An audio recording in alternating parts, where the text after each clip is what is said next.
Greetings, welcome, and salutations, patrons of XEP. Welcome to the Xbox Wrap-Up, our monthly show where the patrons of XEP join me to discuss their community thoughts. I see Logan being all kinds of weird in my background, distracting me. I love it. To laugh there, absolutely love it. If you are supporting XEP over on patreon.com/Xbox Expansion Pass, thank you so much for being part of our journey. Of course, we are joined today by several of those patrons here to talk about their game of the year for 2023. I am so excited to have this. We're joined by Famous Seamus, Todd Oxtra, Clint Coombs, Rick, not Rook, it says there in the description. Of course, Butch4969, and of course, the intrepid Captain Logan. Guys, I'm so excited for this. I've been thinking about this all day. Making my list in my head 14 times over. For any listener that's joining us, we structured our list to pick 5 of our favorite games of the year, plus an indie game that we wanted to spotlight, a AAA game that we thought was our best of the best, the Unsung Hero Award that maybe didn't get the shout outs, and our Find the Fun Award, a game that may not have been perfect, but we found the fun in. Those are starting points for our conversation. Today, we're just going to chat about our favorite games of the year and give due spotlight to those developers that brought us joy. Goodness gracious, guys, I'm ready to start. Captain Logan, as the standard co-host of 2023 and my co-host of the year, sir, would you please give us one of your games of the year from your top 5 list? I mean, it's only fitting that I start out with my fandom, my love. I was waiting for this game for years. I had a feeling it was going to be fun. It was going to be good. It was going to be a real interesting dive into the social economics of being in content creation, but also dealing with social matters. So I went and my top one actually is Hogwarts Legacy for this year. Hogwarts had that as well. Nice. So who else had that on their list? That was Todd, and who else? It's not on mine, but I wanted it to be. The same. Yeah. All right, Captain Logan, tell me why it was on your list, and you guys feel free to jump in with your thoughts as we go. I really do think that Hogwarts Legacy is probably about as perfect of a like standard video game that you would expect in 2023. Like, it is the culmination of storytelling, creative use of mechanics, open world aspects with strong side quests and main quests. It did traversal really well. It stuck true to the actual like source material, but did it in a way that is considering its political or like its social landscape as well. And it took me to a place that like I really love the wizarding world. It's always been something that I grew up with. The wizarding world helped me during a very strong bout of depression in the early 2000s. And as a result, it was very near and dear to my heart. And I grew up with those characters. And going to Hogwarts Legacy and playing through that game, you really do get the full gambit of like experiences. Like, you get hippogriffs, you get dementors, you get just about anything you could possibly want from the wizarding world, all wrapped up in a game that performs pretty darn well. Like, I've only ever had a couple issues with it, and they were very nitpicky issues that were engineering issues. It wasn't even like, oh, I just don't like this character, or oh, this, this, like, every character worked for me. And I thought they did a really good job. They included a ton of different like just side quests or different like aspects of the game that you just didn't expect. And I was really impressed with that. And I think they did a great job with it. I'd agree. I love the game. My co-host Mark Carabin, his wife completed the game. She put 120 hours in it, and nice. I'm like, I only put 60 and I beat the game. She did everything, blew me away. I'm a huge fan of the universe. I know it's controversial. We went to Universal Studios. My wife is a huge fan. I just love how they incorporated the world. Like, you're not just walking in Hogwarts specifically. You can go across the town. You can do different things. And they made all of the quests enjoyable, and you could really dig in if you wanted to, which I thought was great. I thought it was fantastic. And when they do one of my favorite things, and that's transmogrify. So if you have an outfit you love, you can apply those cosmetics to the effects of a better piece of armor. It's not like Destiny where, in the early stages, you looked like a hot mess from a thrift store just because you wanted to be powerful. So I appreciated that. But yeah, great game. Yeah, for sure. Something I don't think the game gets quite enough credit for is how actually good and well thought out its combat system is too. The way that you really use your various different like lifts or freezes or whatever, and then mix those with like a nuke attack almost, was actually really cool. I remember when they first announced it, not announced, when it was first rumored about it. I remember reading that it was something like a rhythm-based combat, and I'm like, oh, that does not sound good at all. But that's not what it ended up being, and I actually really, really like the combat system they designed for that game. Yeah, it's the world that the devs built. You can tell they just loved it, and the amount of time they took building it was insane. When it first came out, everybody was making TikToks, YouTube shorts of certain parts of Hogwarts itself that were in like just a paragraph of one of the books, and they had managed to put it in there like just a simple painting on the wall. So, huge fans. There was just stuff for everybody in there. It's just so well done. It ended up being one of the first must-have games for this new generation too, because it only launched on Series X and PS5. So I know people that were just looking for those new generation consoles. So I'm glad we had some games that really push people to next gen. And I know it's coming to the Switch, or did come to Switch, which is just amazing, to tell you the truth. But yeah, I think that's awesome that it brought new people into gaming, quite honestly, that probably would have not ventured in. I was going to say the same there. It brought a lot of people into gaming that may not have been there before, much like Mark's wife there, which is incredible to hear. That makes me very happy to hear. I really appreciate that we have seen the sales numbers do so well for this game, next to all the social controversies and discussions, and in the minds of many, the snubs for some Game of the Year lists and whatnot. But it was evident that the makers of Hogwarts Legacy loved the source material. As a non-Harry Potter fan, I was impressed by the game's mechanics and the visual fidelity and whatnot. But there is a thing you do very early on in the game where you take a broom ride basically around Hogwarts. And it was one of the most stunning and beautiful things I'd seen. And as a non-Potter fan, I could feel the love for this franchise coming through. And I think a lot of games do that. They have that moment where the sun hits just right and people look out over an expanse of some kind. But this one felt really unique, and I love that call out for sure there. Logan, as a Wizarding fan for so many years, was this the game that you wanted it to be?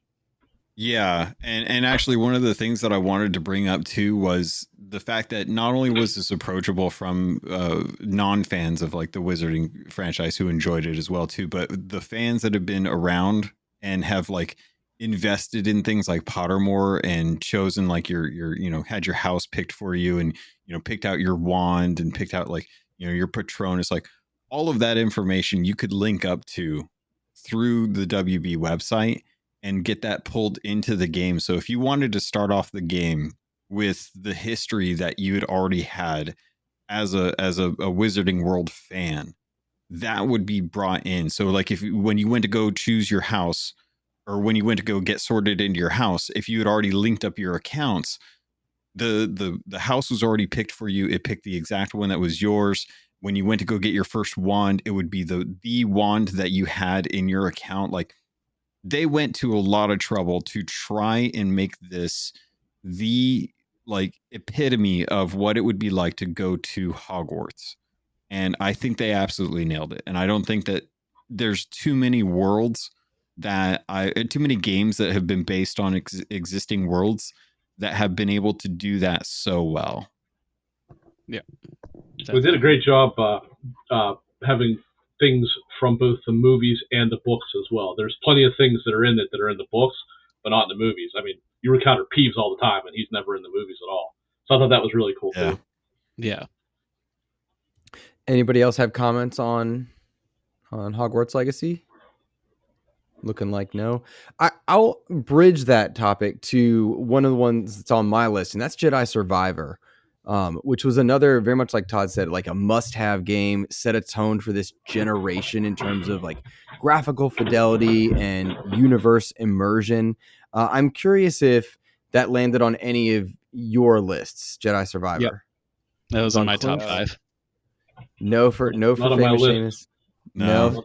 Not on my list, but a great game. Yeah. Todd, you're muted. Go ahead, buddy. I think it's right there for me too. It's right in that 5-6 time frame. I'm still debating. I've got a couple more days to finish before we do ours. So, but that game's, I think it's hit because it was so early in the year. It struggled with bugs and things that I think it left a bad taste in a lot of people's mouths. Plus, it was also, when it launched in February, March. April. No, because it's delayed again, wasn't it? It was April 28th, I believe. Was it? Because it came after Dead Island 2. That's right. I got it in April. March. It was supposed to come out in March, but they delayed it. Yeah. Oh, that's right. It was April, and I had always been frustrated by the idea that they could have just delayed it by 2 weeks, because it took 2 weeks to fix the major bugs. 2 weeks, which was interesting. It could have just come out on Star Wars Day, May 4th. And that's so strange, because I don't even remember, like, consciously, without thinking about it, the bugs that the game had, because it was so quickly fixed. I got the saber, I got the special edition, I was so excited. I just waited a day or two, or a week, maybe a week at most, and then that was my experience with Star Wars, and it was just immaculate in so many ways. I don't want to occupy the conversation solely, though. Clint, did you have a reason why it landed on your list specifically? I thought the combat was very well done, and the world itself that they did was great. Characters where you could really get along with them, type of deal. It did have its bugs, and it ran really bad on the Series X when it first came out, and then I stopped playing it for a bit, and I revisited it. I think it was 2 months ago or a month ago when they came out with that new patch, and it was like 60 frames across the board, and it's just so good. I just love the combat in it, and of course, as a huge Star Wars fan, it's always in there. So, but very good game all around, I thought. Go ahead. Please, Rick. I was gonna say I actually just finished it Sunday, so it's pretty fresh in my mind. The end game I thought got pretty good too. Obviously, there's this particular boss battle that's excellent towards the end. If you know what I'm talking about, you know what I'm talking about. And I like the story that it's told. I kind of like this overarching Jedi narrative that they've created. I like how it deals with different eras of Star Wars lore. Like, obviously, it's set in, I believe it's pre New Hope, right? Pre Battle of Yavin, but it's like it's after Revenge of the Sith. Right. But 6 years after Order 16 or 18. Order 66. 66. Order 66. It has to be more than that because he is an adult, I think. But anyway, it's before New Hope. But it does deal, especially this one, deals with eras that are outside of the movies, which I thought was kind of cool. Yeah, it's nice. Yeah. And actually, this is a small thing, but I liked way better in this one. I really liked the lightsaber building options. I thought that was cool, and I liked the 5 different stances. I wish you could use more than just 2 at a time, but I actually really did enjoy that too. There was a lot less ponchos in the game. Yeah, too few for my tastes.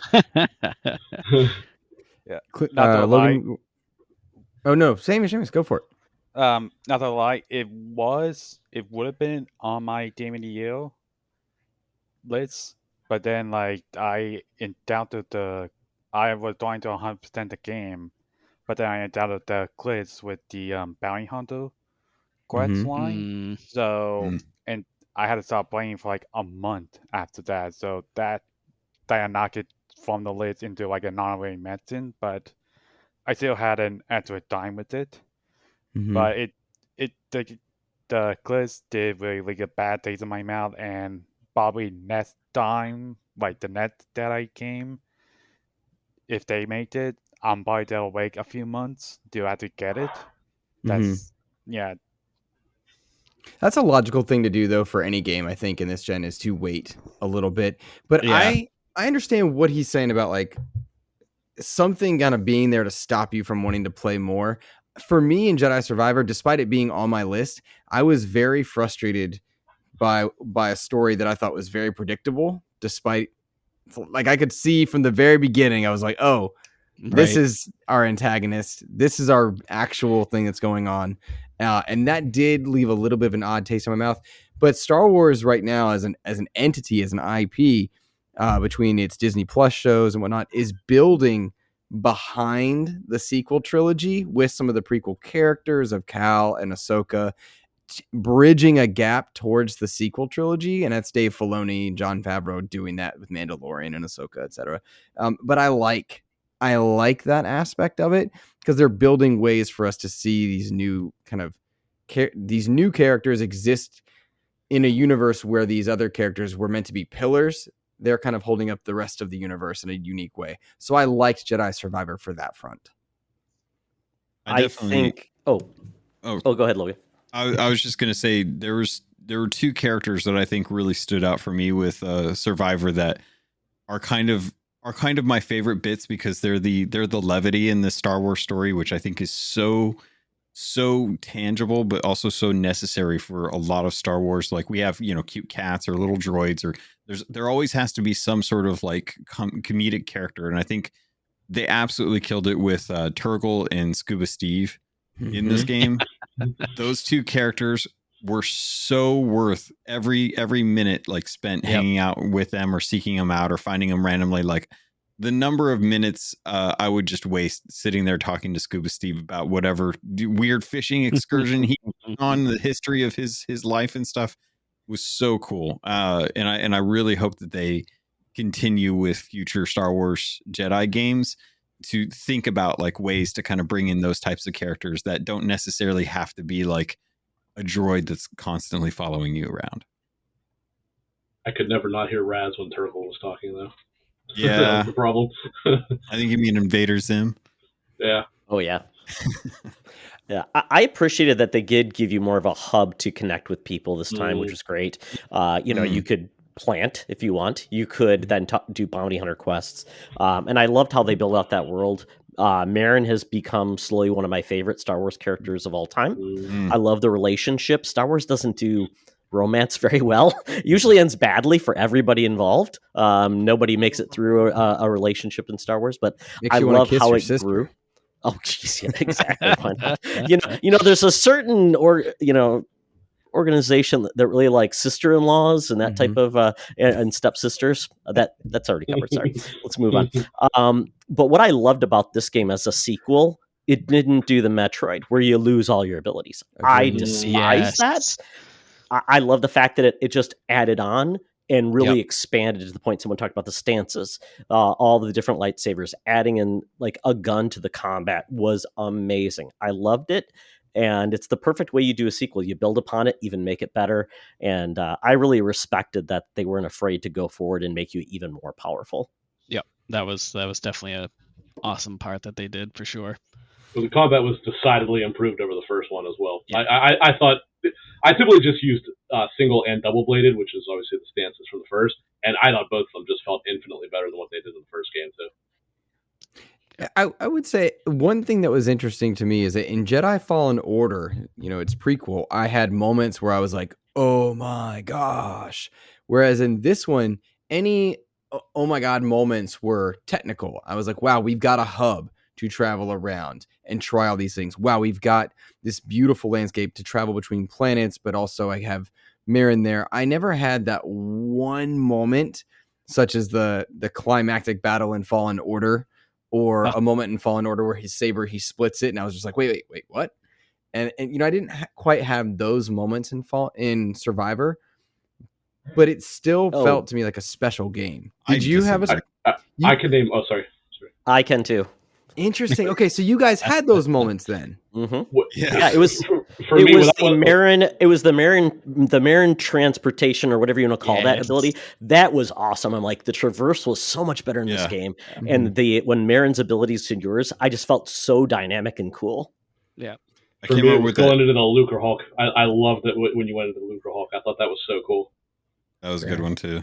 Yeah, that whole like getting away from after the Lucre Hulk scene with Marin and just having to like go from spot to spot to spot and trusting her to like teleport you guys in the right place and stuff like that. That Like was awesome. that whole scene was just so well done and so well thought out. It's like, this is a video game, but it felt like the whole thing should have been just like a cinematic, but you got to actually be a part of it. Plus the boss fight that I mentioned too. I thought that was really well done, actually. Yeah, I just want a game based on Marin. Clint, then Seamus. Go ahead, Clint. I was just saying, I want a game based on Marin. I think Marin is a fantastic character, and I want to see everything more about her. I would agree. I want like a Miles Morales style spinoff. Yeah, yeah, that'd be cool. Seamus? And let's not forget the best boss fight in the game.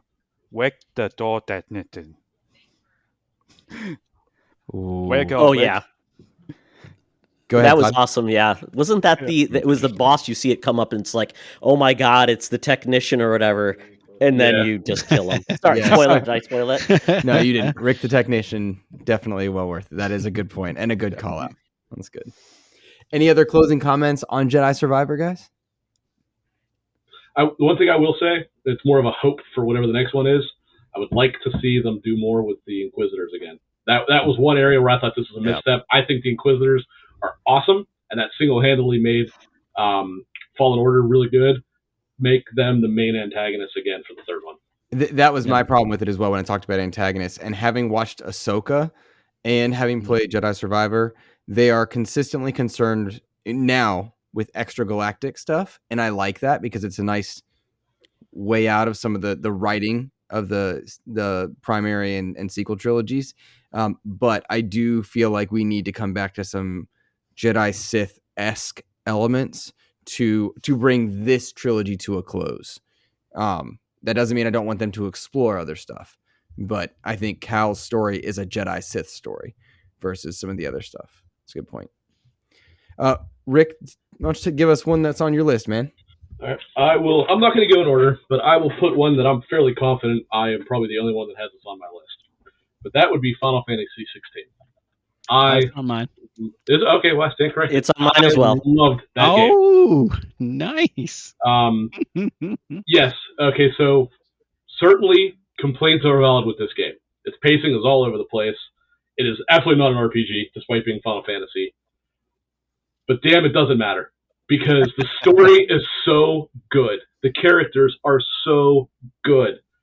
The first time you do an icon battle, and it's minor spoiler alert if you don't look at the cover art, when it's Ifrit versus Phoenix, and that might be the worst one in the game, and yet it's insanely awesome. And it's like watching a Godzilla battle.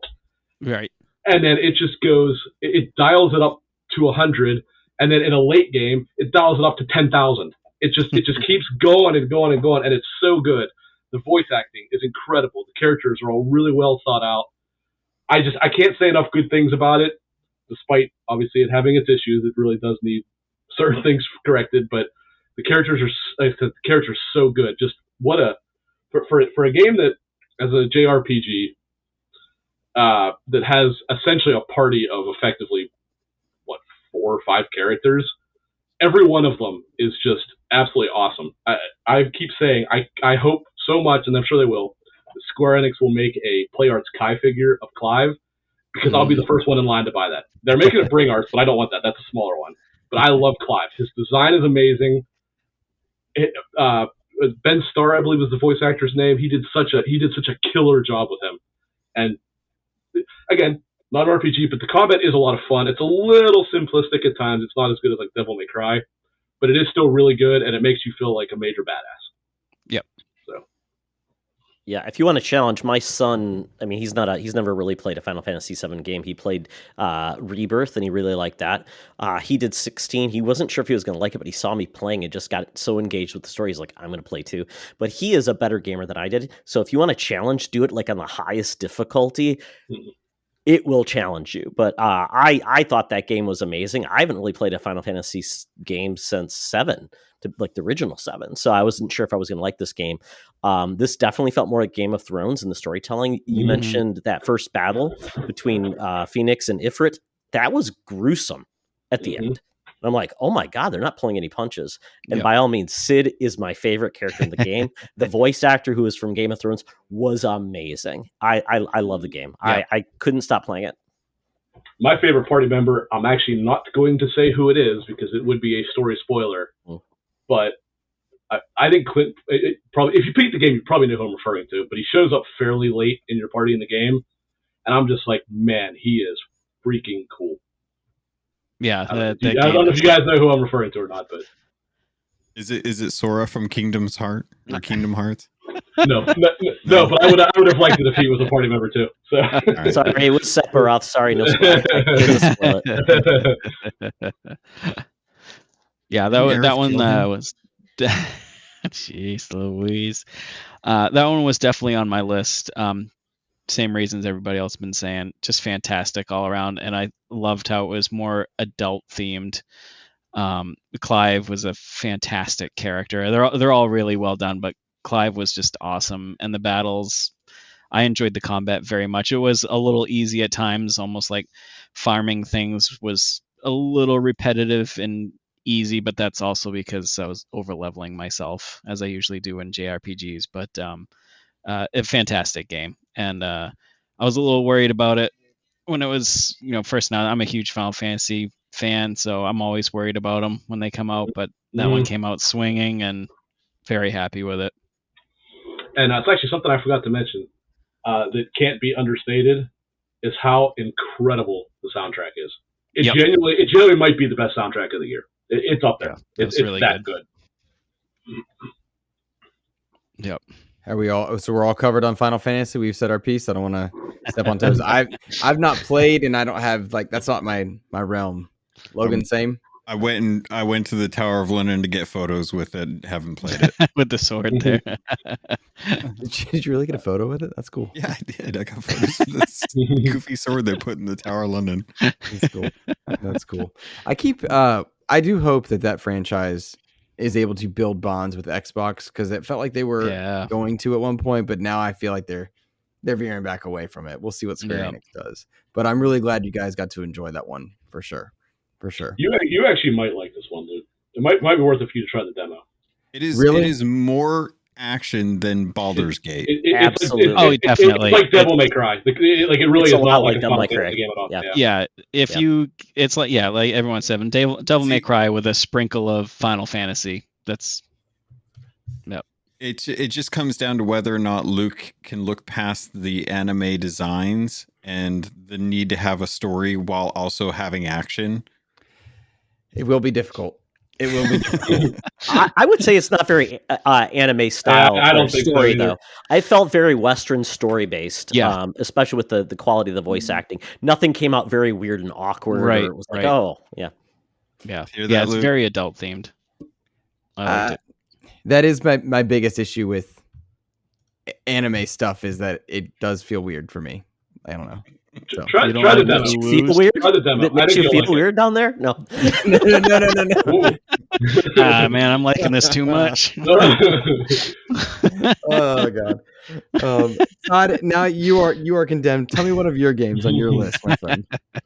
Oh my goodness. I love the picks so far. These are great, but I would be remiss if I didn't talk about Resident Evil 4 Remake and the DLC Separate Ways. Yep, based on the song by Journey. Great game. And RE4 is the reason why I bought a GameCube. So that takes you back how I went with this game. Yep. It was one of the original Capcom 4, 5. I can't remember what that series of games were. There you go. And just the how they took that franchise and reinvented it to really move it forward in that modern, like Gears of War can definitely thank, RE4 for that over the shoulder view, some of those mechanics. And I have just become more and more of a Resident Evil fan throughout the years, especially with the remakes. I never played RE2 or RE3, so having those remakes made me feel so happy to have a modern version that didn't get in the way of enjoying what the series is all about. I've loved 7, I've loved 8, so I'm so excited for where it's going. RE4, I thought, it's going to be more than the same. I thought it was going to be more like Dead Space, where it felt like it's the best version, but it still feels very similar. This one felt fresh. I felt like, wow, I played this game, but I felt like I was coming across new things. I thought they added enough. And also the Separate Ways DLC, I never played back in the day. And playing that as Ada Wong was amazing. I really just embraced it. It still embraces its cheese, and I love that. But it just was fantastic. I cannot say enough about RE4 Remake. I agree. And I think that's been one of the interesting things about this year is that we had some great remakes. Dead Space was just Dead Space for me was far scarier than Resident Evil because Resident Evil embraces its cheese. Like, I think Logan could handle this game, whereas he doesn't do horror. But this game to me felt fresh while still being true to its roots. It doesn't even feel like the same game in a lot of different places, but I really loved how clean the experience felt because Resident Evil 4 is among my top probably 10 best games ever made.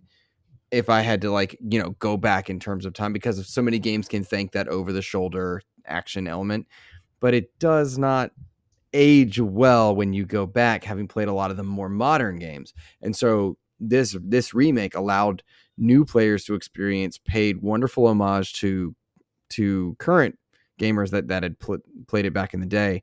And it just felt clean and special. And it's really, Capcom is firing on almost all cylinders. I enjoyed Exoprimal, but it didn't quite stick with. But like, Capcom is doing a lot of things really well. And I thought Resident Evil 4, it had to be on my list despite any discussions of a remake. Anybody else? It was on. Well, in a way, it's on my list. I'll get to that later. But yeah, I'm with you, Luke. I actually have long considered Resident Evil 4 one of the greatest games ever made. I always said top 5, but in reality, we've had a pretty insanely banging last few years. Yeah. So it's probably more like top 10 now. But and I also agree with what you said, Todd. That actually, when the Game of the Year candidacy for the Game Awards came up, I said I think it's completely fair that this game was nominated, despite being a remake. I said that somewhere around maybe 20 to 25% is the same, whereas the rest is different. So I think it's valid that was on that list because I do believe it's different enough. And by the same token, that actually makes an interesting thing where I think it's still worth playing the old version, but still playing this one. Like, it's not like other games where the old version is now obsolete and worthless. I still think the old game's worth playing too. I think this probably is a better version. What's interesting, I did play Separate Ways back in the day on the PS2 version. I can't remember it very much, but I think that this version does seem pretty different to me. So there's another thing there where it's still worth playing both versions of it. But yeah, no, this is a great game. This is a really, really good remake. They actually made a lot of the boss battles better. And considering Resident Evil 4 had some of the best boss battles in history, that really does speak to how good some of the boss battles are in this game. The Krauser fight in particular is way better, I think. The knife fight is so good in this game. Rick, can I ask a question? Sure. And I'm really curious about this, and we've had our discussions about the whole remake and whatnot, being for Game of the Year. But God of War came out with a reboot of their franchise, and they just called it God of War, and it had the year as kind of the moniker to be able to differentiate from the original release. Does Resident Evil 4 potentially bridge that kind of category with you saying that 25% of it is probably the original? If they were able to change 75% of the game to adapt to people knowing what the original was, could it be considered just its own version of Resident Evil 4, not have to live with that 70 or that remake subtext? I would argue no, because it is telling the same story, significantly elaborating on the story compared to what it originally was. But it's not like it didn't change the story. It just built upon it, and it, like I said, it does still use. I mean, the village, for example, is pretty close to what it was in the original release, and that's certainly the most iconic part of that game. It still uses some of the same boss battles, even if they're reused and stuff like that. So no, I don't think it's the same thing as God of War, where that actually is a genuinely new game that just for some reason used the same name. I don't know why they did it that way, but I would say this does qualify as a remake. I just think it's different enough to be justifiably in Game of the Year discussion. Cool. I appreciate it. I think to add on to that, the fact if you own a PSVR 2, you get to play a fully vetted VR version of this game, which is just, it's like what they did with Gran Turismo. I mean, like, that's amazing. That's like, it's just, and I've heard from what I understand, it's phenomenal. And it's not like just you're just using your controller and it's just, you're playing through VR. It's actually incorporated. Capcom's done a great job with doing that. And I feel like they're learning even from the first person games, like 7 and Village. And they're really incorporating those things in the remakes, which is great. And right now, I don't know what the thought is, but I'll be curious to see what they do next. Is it another remake, or do they go to a 9, or go with something else? Code Veronica, please. Code Veronica. I know. Please. I'm really with Todd on that. I was like, I want to know what they do next, because they could go to 5, they could go to Code Veronica, they could bring Resident Evil 9. All of them are going to require something unique to stand out. 5 is fairly recent in a lot of people's minds, even though it's pretty distant. The idea of backward compatibility being so common now, it's interesting. Plus, there's some themes in there and some gameplay elements that I think could use some serious updating to make 5 fall in line with the 2 and 3 remakes. They could even go back to 1 and remake that again, and really make it a Sony remaster level of how often we've gotten it. Haha, dig. But I'm really interested to see what they do. I thought Resident Evil 8 was really good, but it had an identity crisis in the last hour. And I'm like, wait, is that where you're taking Resident Evil? So I'm just curious to see what Capcom decides to do, because 1, 5, Code Veronica could all use some love, and certainly Capcom sees the value in doing it. So very, very curious to know where they go there. Any other thoughts there, guys? I don't want to step on those toes. Sounds like we're good. All right. Seamus, tell me a game that stands out for you as being one of your games of the year. Okay, so this is a big game that I don't think any of you have ever heard. It's called Little Goody Goose. It's never heard of this. It's a game published by Twinines. It's kind of like the day-to-day or like the daily life simulator stuff of Persona. Mm-hmm. But then at night it turns into like one of those RPG maker horror games sort of thing. And it has... This has a good art style. Yeah, I'm looking at the art. I'm like, this is impressive. I think I remember Hogue mentioning this on one of the Bitcasts, now that I think about it. Yeah, it has like a really nice art style, like early 90s anime. Look out, Luke. So yeah, I gotta be careful here. You might like it too much. It has a very lovely art style, very nice music, and I also like a lot of the characters in it. And the fact that it also kind of like mixed in with a bit of like a dating sim element is also kind of neat. That's so out of my realm, but I'm loving the trailer. Yeah, I know. It's out there. Like I only heard about the game because the trailer was recommended to me on YouTube. Mm-hmm. But then like I click on it, I was like, oh, what this? That was there. I'm like, I need to buy this. It's on multiplat, right? Yeah, it's published by Square Enix too. Nice. I'm thought they didn't really promote that much with it, but I guess Yeah, I mean, it's really bizarre because you mentioned this. I'm like, is it just a mobile game or something? Because Square does a ton of mobile games, but I mean, it's on everything, and I have not heard nobody's talked about this game. That's great. Interesting. That's awesome. How much time did you put into it? I always put in like a few hours in it. I've been very busy with like personal life stuff in that, but I don't know, that the art style really grabbed me. The Mm-hmm. all the anime art style and that. Like I like the music. The voice acting pretty good. I think all the voice characters are voiced by one actor, I think, or a handful of actors. But yeah, it's voice acting pretty well done. The main character is kind of annoying because he's kind of like a bit of like a Celtic blast sort of thing, but Mm-hmm. it is Interesting. what it is what it is. But then there's like the creepy fantasy stuff, and it's like, oh man, yeah, It's I found cool a demo hearing. on Steam. Yeah, it's got a demo on Steam. Yep. That's good to I know. have to give that a try. Yeah, I'm gonna look into that one too, just out of pure curiosity, Seamus, because I know you said you had a rough year in the real life world, and this game, for it to make your list, seems to have brought you some good joy. Oh yeah,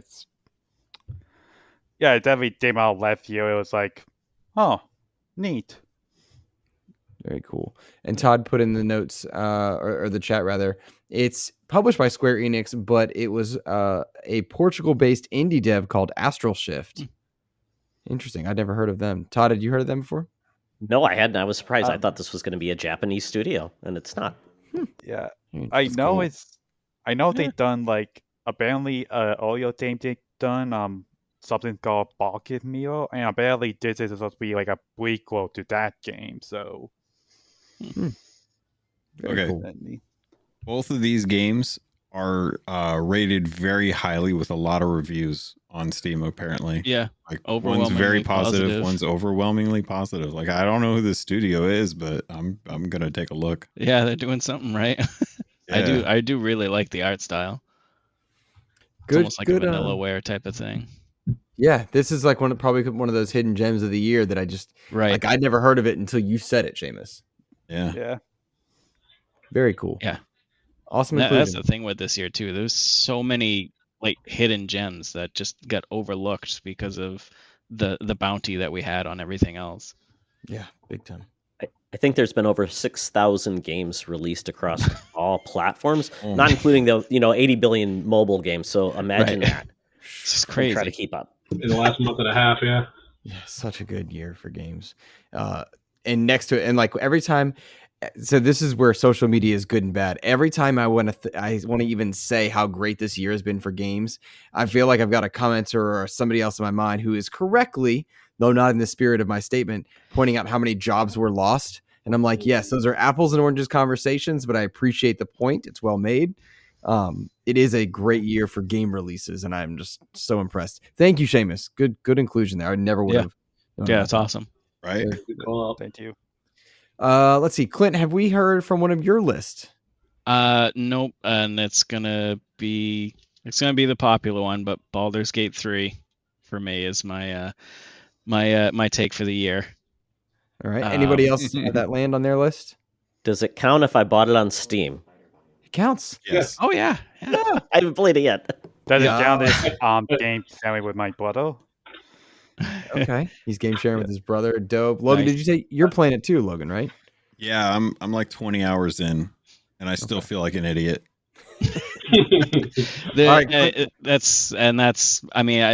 I was learning stuff about this game. I finished it. It took me about 90 hours to finish it, and I still was figuring out things that I could do that made me want to. I've never played a game where when I finished it, I usually put it away, and sometimes I'll go back to it, but it'll be ages before I do. The minute the credits stopped on this, I wanted to start another 90-hour playthrough immediately, and that's never happened to me with a game. Just the amount of a freedom of choice. You get these games like the BioWare series and Mass Effects and stuff like that. Like, whatever you pick and choose is going to, change the ending, but the ending just changes like a couple lines or this and that. Baldur's Gate 3, a tiny decision of stealing a locket off of this girl can change an entire boss fight 3 acts later type of thing. Every little tiny decision adds up, and the fact that any studio, never mind an indie company, can put that much thought into a game. It's just crazy to me. And any little battle that you go to, anything you can think of, they somehow thought of it. Like if you brought a water barrel with you and you threw it on something that was electrical, it splashes, gets everybody type of thing. But if you steal something, put it in someone's pocket, and the other enemy team uses an item from that character to heal them, and then all of a sudden they see the item that was stolen, they think that they stole it from each other, so they start fighting each other. It's just crazy amount of different things. Like I said, I put about 90 hours into it. I've got friends that are huge into CRPGs, and they've put 400 or 500 hours and are still finding entirely new scenes, not just a couple dialogues, but entire scenes after 400 or 500 hours. It's ridiculous. So just the painstaking time that those devs took was just crazy to me. If you're new to RPGs, does it matter? I mean, like, I'm not a D&D guy at all, so does that hurt, or does it matter? I don't think so. Like, it's a little daunting because of all the things that you can do, but you can straight just make a fighter or a pre-made fighter and just go right through the storyline, just smashing everything in your way.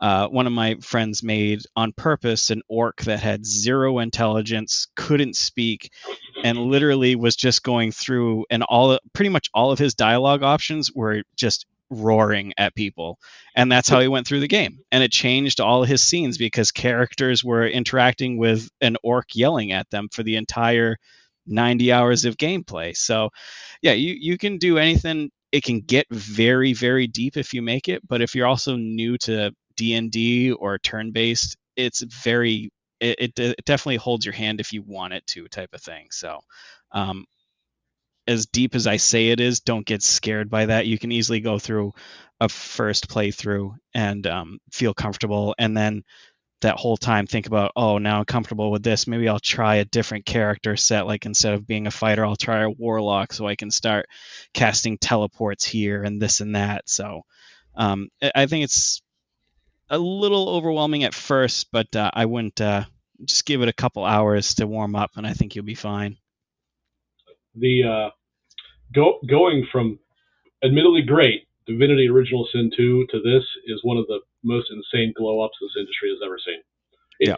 It went from a game that's like, wow, this is really good, but you can see where they had to make budgetary cuts, to honestly something that the biggest studios in the world would have a hard time replicating. I only put 20, 25 hours in or so. I'm technically still in the first act, but my wife has played through it, and I think she's about halfway through a second playthrough now. And just like you said, Clint, you could never see it, or I'm sorry, you could see something and never see it again, depending which way you go. And right. That's not like that's a one-off. Like there's hundreds of those. There's hundreds of things that you may never see in a playthrough, just because the way that they honestly made it feel like you're playing a game of D&D is crazy.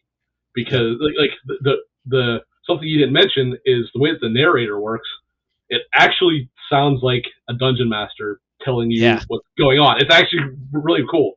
And it's remarkable, the just infinite possibilities to approach something.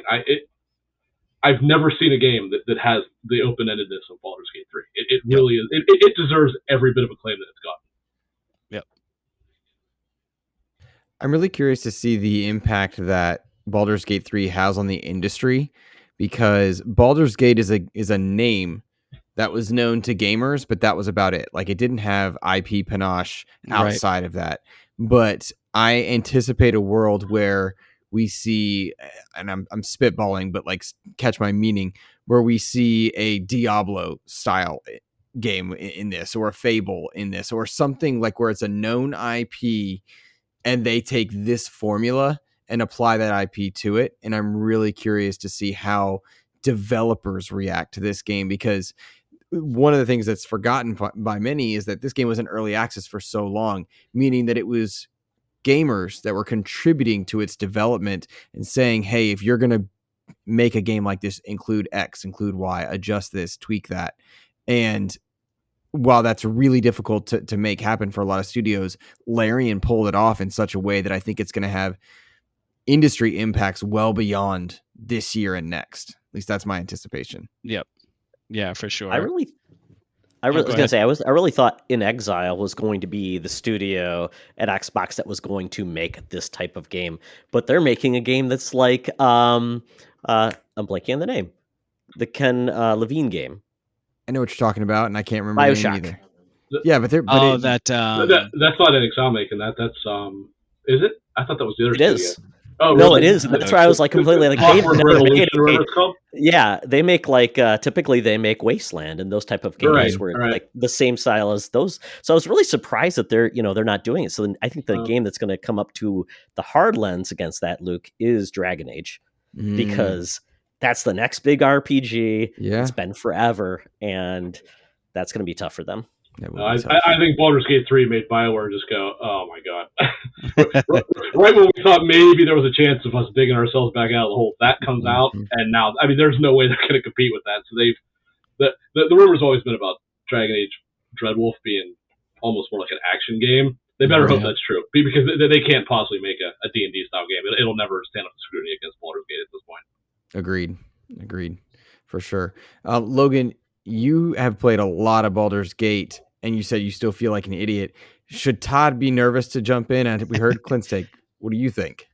I mean, I've been talking to friends about like my 20 hours and the amount of like areas that I've actually experienced in this game feels minuscule. I feel like I've been running around the same zone for the last 20 hours, and I keep running into different stuff. I've missed one of the biggest characters in this game somehow, and I don't understand how. I've gone back, I've looked up guides. I have a guide right now for like one of my companions because I'm just like, I'm so confused on how to do stuff. So I'm like sitting there and I'm like, I need a healer. And my buddy's like, oh, well, you know, change their class. And I'm like, well, they are that class. And they're like, no, you need to change the subclass. And I'm like, are you kidding me? How deep down the rabbit hole do I gotta do to make this work? I was having, you gotta go deep on this. I'm not a turn-based guy, but the world is so interesting, and I think that the interactions that you have with your companions as you're kind of like playing through the story are really the gripping thing. It's the thing that I love about Cyberpunk that I'm getting right now. So I'm wanting to progress further through the story because I just want to have those interactions with the companions that are in your camp. But man, as someone who doesn't know anything about D&D or turn-based like tactical games and stuff, it is a slog. It is slower than anything I've ever played. It is like, I wish there was a way that I could just sprint in this game. And that's there's definitely things that I'm like, this is a barrier for me, but I can see exactly why people love this game. That's why but I haven't gotten further enough into it to really say like, okay, it's definitely on my list. Okay, so you did first, before we close out on Baldur's Gate 3, did anybody have any closing thoughts that they wanted to share before I skip over that?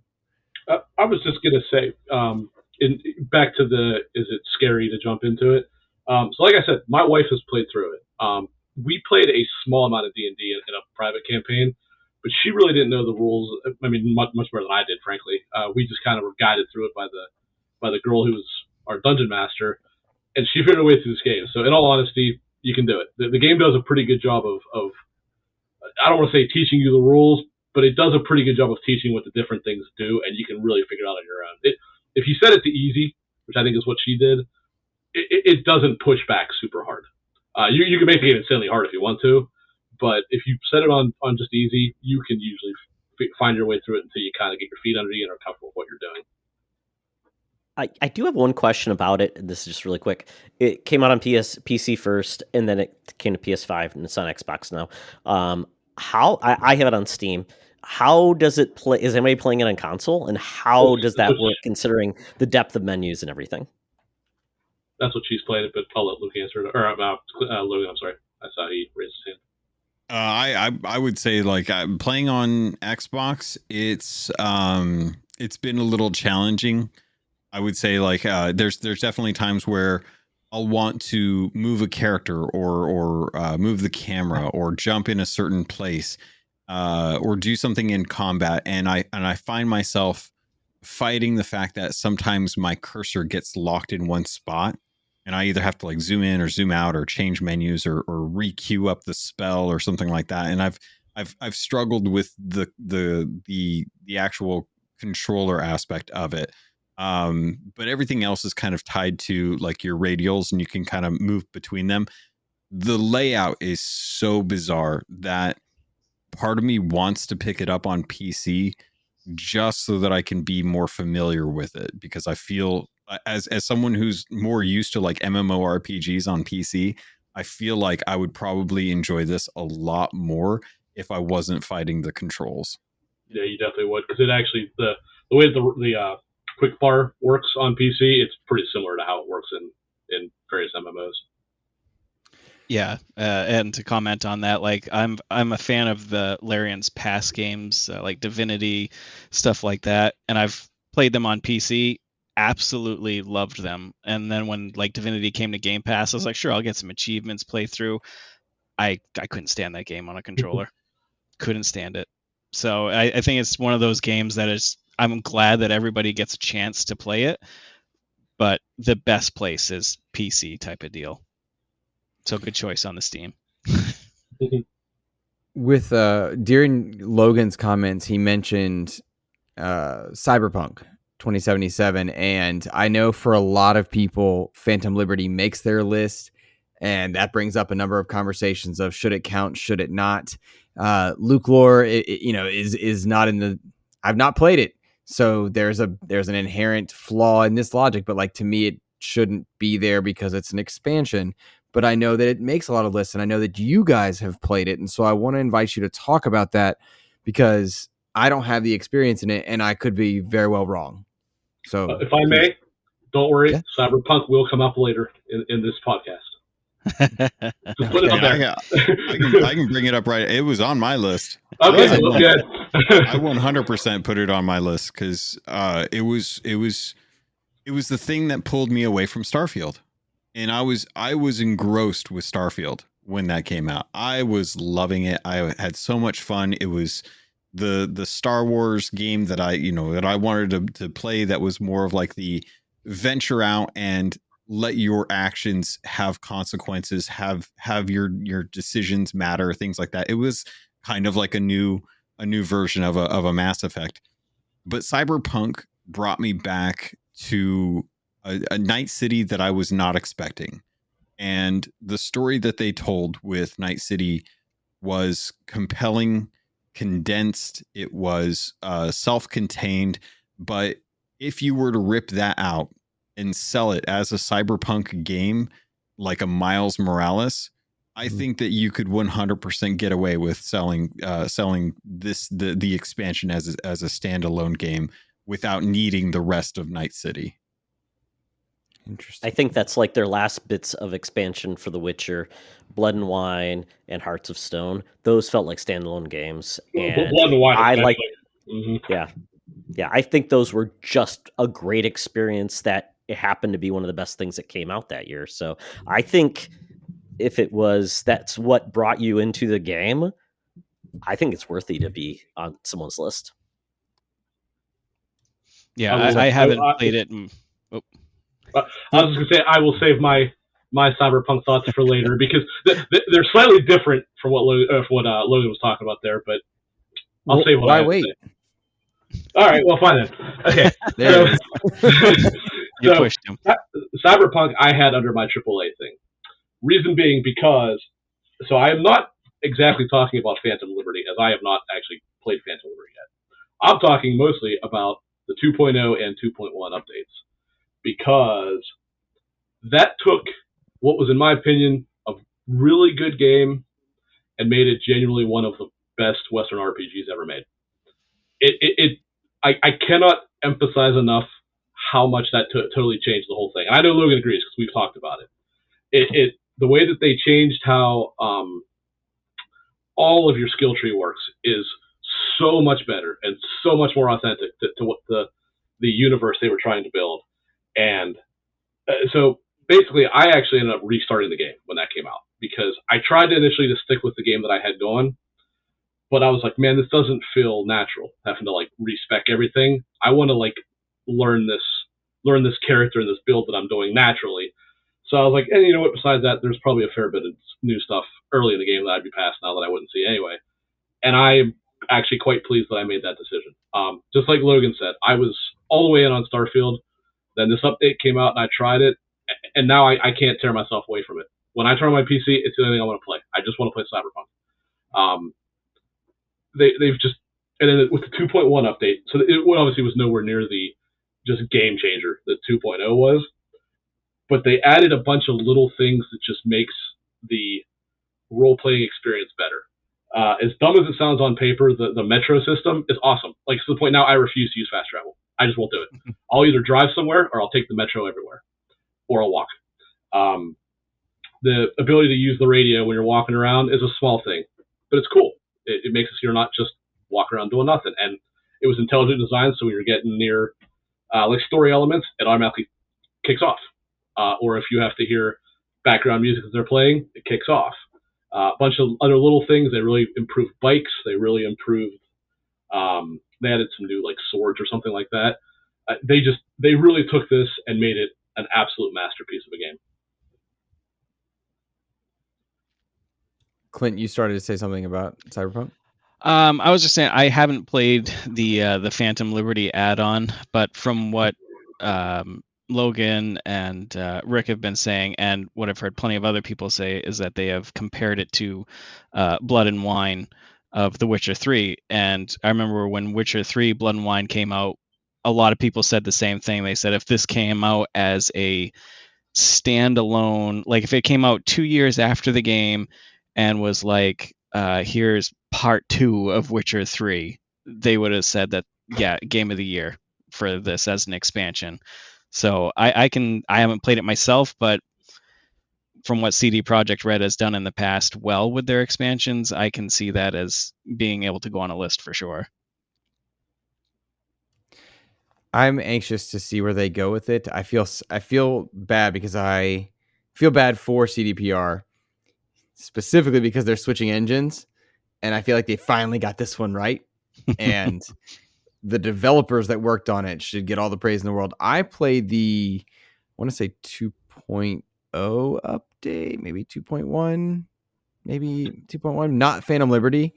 But I really enjoyed Cyberpunk. It was definitely after the 2.0 update. I know that for sure. And I was just blown away by how impressive the game was. And I know that since I've played, whatever updates have come out have been the ones that have retooled tons of stuff.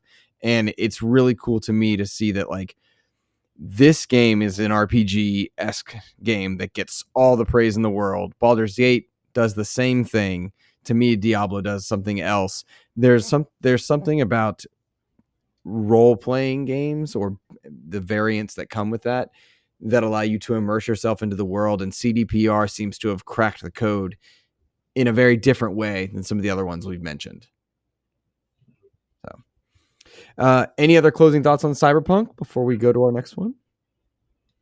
This looks like no. I will invite comments first and then share thoughts as we go. Diablo IV was on my list, and that was a game that I was not expecting because I never liked Diablo before this year.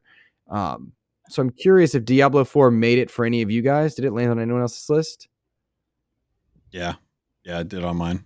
All right, Logan, talk to me about how it landed on your list. Well, it kind of goes with Hogwarts Legacy in this case, so it's going to be very biased.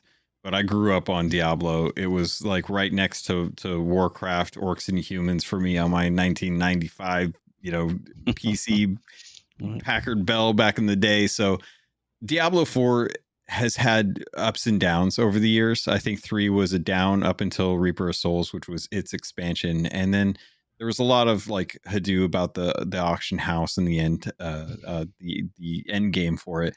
And Diablo 4 is running its own kind of issues, but it ventured back into a more gothic, macabre style that I think resonated so much better with the original idea of what Diablo was, of like angels versus demons and how humans play a role in that.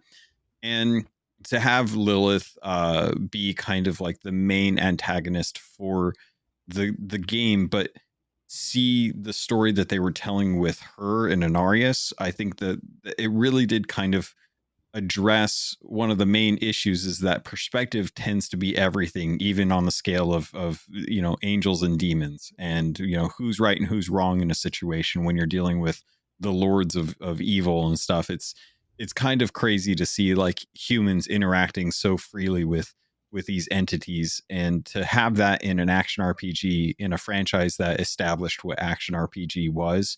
They came out and absolutely nailed the launch. They fumbled a little with season 1, but they grabbed the ball and started to run with it in season 2. And I think they're in a state right now that really is going to establish Diablo as one of those continued pillars of Blizzard quality, and how they're willing to just work and work and work on a title regardless. So Diablo 4 absolutely deserves its flowers for this, in my case. I was really blown away by the game in a way that I wasn't expecting to, because that art style, that tone that it captures, that angels and demons esque, there is something to me very inviting in a video game about that is very immersive in some ways. And what I, as a non-Diablo fan, did not understand was the depth that this game has for you. Clint's chuckling at me, but like, I wasn't ready, because I played this game a ton. I think I had like 200 some odd hours this year in it when they did the Xbox year in review, and that was all prior to season 2. I only played the launch version. I didn't play much of season 1, if any, actually, now that I'm saying that. And I just played a ton of Diablo, discovering what the world tiers meant, learning what a sorcerer was, running into walls because I didn't want to learn what that meant, what the classes meant, what the skill trees and the Paragon boards meant. Then opening my mind, playing a Necromancer, learning new things about gear, hitting an end game, and getting stopped, hitting a wall, and now I'm having to relearn again. And it's, when you all were talking about Baldur's Gate in terms of, I'll use the term willful complexity, like it can be as complicated as you want it to be or as simple. Diablo to me has a very similar element to that. You can run dungeons all day and slaughter monsters. There's world events, there's Legion events, there's multiplayer where you're with hundreds of other people or with nobody because you want to be by yourself. And there's this really cool effect of like, you can play PvP, you can play PvE, you can play single player, and yet all interact simultaneously without it damaging your experience. There's something really unique about that with me. The actual campaign of Diablo 4 does not get talked about very often because that's not what people play. It's kind of like Halo or Call of Duty or any of your multiplayer-esque games. People play a version, like a branch of it on loop nonstop. But the campaign in Diablo 4, if nothing else, is incredibly well written, incredibly well animated, intricate, well woven with the other games if you're interested, but it's not dependent on those games in terms of story if you don't want it to be. I was just really taken aback by all the ways to enjoy Diablo 4, and it has very much become my game of the year. Like, it's my number one, and it's I still don't understand it. Like, Logan talked about feeling like an idiot after 20 some hours or whatnot. Yeah. I'm 200 plus and stubborn, but still don't understand all the systems that interact cohesively behind the scenes and publicly for players to enjoy Diablo 4. To me, it is a very special game and absolutely my game of the year for this year. I invite comments. No, I think it's understandable for that being game of the year easily. I So I played through the campaign, and that's pretty much all I did when it first came out. And then, of course, we got buried by other games, and I haven't played multiplayer much at all. A little bit of season 2, but as Luke said, the campaign is fantastic. Especially one of the last story videos of Lilith is just it's just so good. It's just so good. I went to like YouTube afterwards and just watched it on repeat type of thing. And it is. It's one of those games that you can go in and just have a blast, run through, try and hack as many limbs as you can, and shut it off. Or you can put in 200 hours and keep finding these, which is why I haven't put in as much time as I wanted to, because you can put in so much time of finding different builds, and like you finally complete a build and then you go online and somebody else has found a different build so they can go even higher, and with every season that changes. So I'm hopefully jump more back in season 3, hopefully depending on what's out. I'll be really interested, pardon me, to see how the conversation of Diablo changes with season 3, because seasons in games really feel like they can make or break the narrative on that game. Diablo had this incredible launch. Halo Infinite had this incredible launch. Lots of games have these great launches, and then the arrival of a season of content can make or break. Season 1 for Diablo was a disaster. Season 1 of Halo was good, and then it got dragged, and then the narrative went right down. Really interested to see how season 3 is handled for Diablo, because season 2, incredibly cool with the vampires and the systems that they put into place on top of the other systems that augmented your experience but didn't break it. Really interested to see how you keep that going, because Diablo is now effectively a live service game. And it just, how are you going to do it? Are you going to do the Diablo 3 route? Are you going to do something different? Really, really interested there. So I fell off Diablo because I had heard some of the things got nerfed, and quite honestly, I've only played Diablo as a solo player experience. I played a little bit with co-op and things like that. Never got into like the long range games. So I am curious.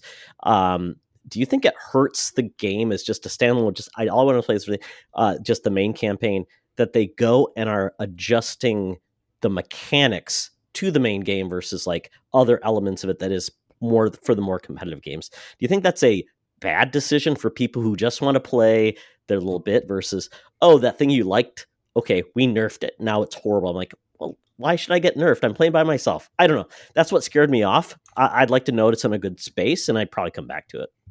Logan, can you address that? Yeah, I would say that there's not too much fear with that.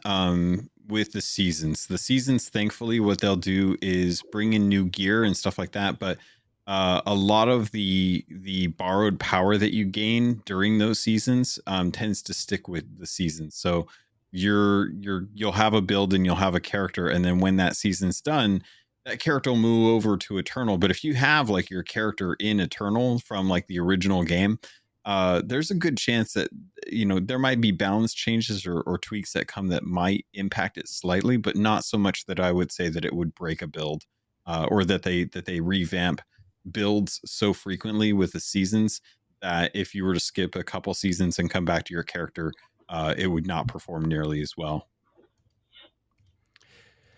Does anybody have any other comments on Diablo?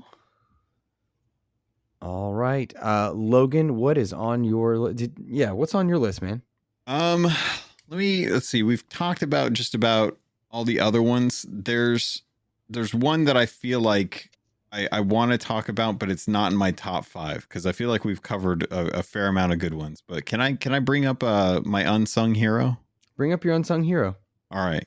Quick little shout out to Ghostbusters Spirit Unleashed, because that was my top 5. It's a fun one, game. but I don't think it's we can talk about that some other day.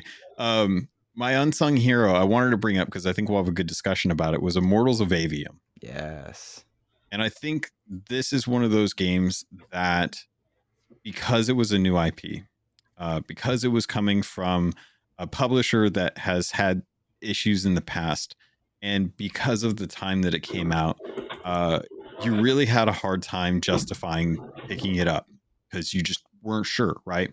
But Immortals of Aveum is one of those games that I could see this being a television series and doing really, really well. And I enjoyed my time with it. We got early access to it. We got to experience it in its full kind of breadth and really commit ourselves to it. And I don't think that if it wasn't for XEP that I would have given this the time of day. And I think a lot of people probably would echo that sentiment, given that Baldur's Gate 3 came out, Armored Core 6, Sea of Stars came out, and then right after all of that was Starfield. This was one of those games that I genuinely think is one of the best games that came out this year. It didn't make my top 5 because I wanted to reserve Ghostbusters for that spot, just because I think it's another unsung hero. Mm-hmm. But Immortals of Aveum surprised me in so many ways, and I think a lot of it just is a testament to the studio doing such good work with something that is completely unproven with Unreal Engine 5. It's a good call out. I love Immortals of Aveum, as you know, very much the same. Love Immortals of Aveum for a lot of reasons, but that release date really hurt that game. It really hurt that game, and it stinks because you know that they poured their heart and soul into it, for sure. I have a lot to say about Avium, but I would rather anybody else talk first, given that this was a game I think the XEP community really latched onto. Yeah, I wanted to say, actually, I was happy that the three of us, Luke, me, and Logan, all really talking about this game in the Discord seems to have propagated interest amongst the community. And I know Clint picked it up and enjoyed it. Ellery loved it. Mm-hmm. Was it Jam Pack Sam just got it recently and really liked it. There was somebody else too, I can't remember who. Kevin Ainsworth. Yep. Yeah, Kevin, that's who it was. Yes. Mm-hmm. And I was just like, it was good to see. Obviously, it took a while, and it took it being on a pretty steep discount as well. But nonetheless, it was good to see it finally gain some traction. And I'm hoping that from that, everybody tells their friends, and then it just, it does the whole spreading from there, because the game truly did deserve a better outcome than what it got. Yeah. I don't think it's a 10 out of 10 by any means, but it is a really good game in a really fun and unique new universe that really tried some different things. And in our industry, especially in the AAA space, everyone's constantly complaining, and rightly so, that nothing is taking risks anymore. Everything is just carbon copies. This game tried to do something new. Didn't always succeed, but it did at other times too. And it's like, so this game really deserved better than what it got. I remember when it came out, I was in whatever episode it was of Season Gaming. I had mentioned in the chat there that I liked it. And I had about 10 people that go, how is that? That game looks absolutely mid. And I'm like, the game is not mid, it's good. They're like, no, I don't believe that. And I'm like, okay, well, I don't know what to tell you, but it is good. Mm-hmm. So I'm hoping now that with even more word of mouth, that it's going to gain. I mean, unfortunately, I still kind of believe that it's probably dead in the water just because its sales were so bad to begin with. But I really hope that's not true. I would like to see that series get some back end love, and everyone just goes, okay, now that we've got our feet in the ground, let's give it another go and see what we can do, because I think it deserves it. I do. I anticipate it having an Alan Wake effect. It's going to become this cult thing. Todd, your hands on the mic. Did you play Immortals of Aveum? No, it's those type of games that I just really love. And I bought it on steep discount, and I'm hoping that it's going to be awesome, because I just didn't have time to play it. So to your point, bad window. It's an EA Partners release, so I don't know why they felt pressured to release it at that time. I felt like EA could have given them some love and say, hey, let's launch January 15th. Better time. People have played the big games. It's a great game to play.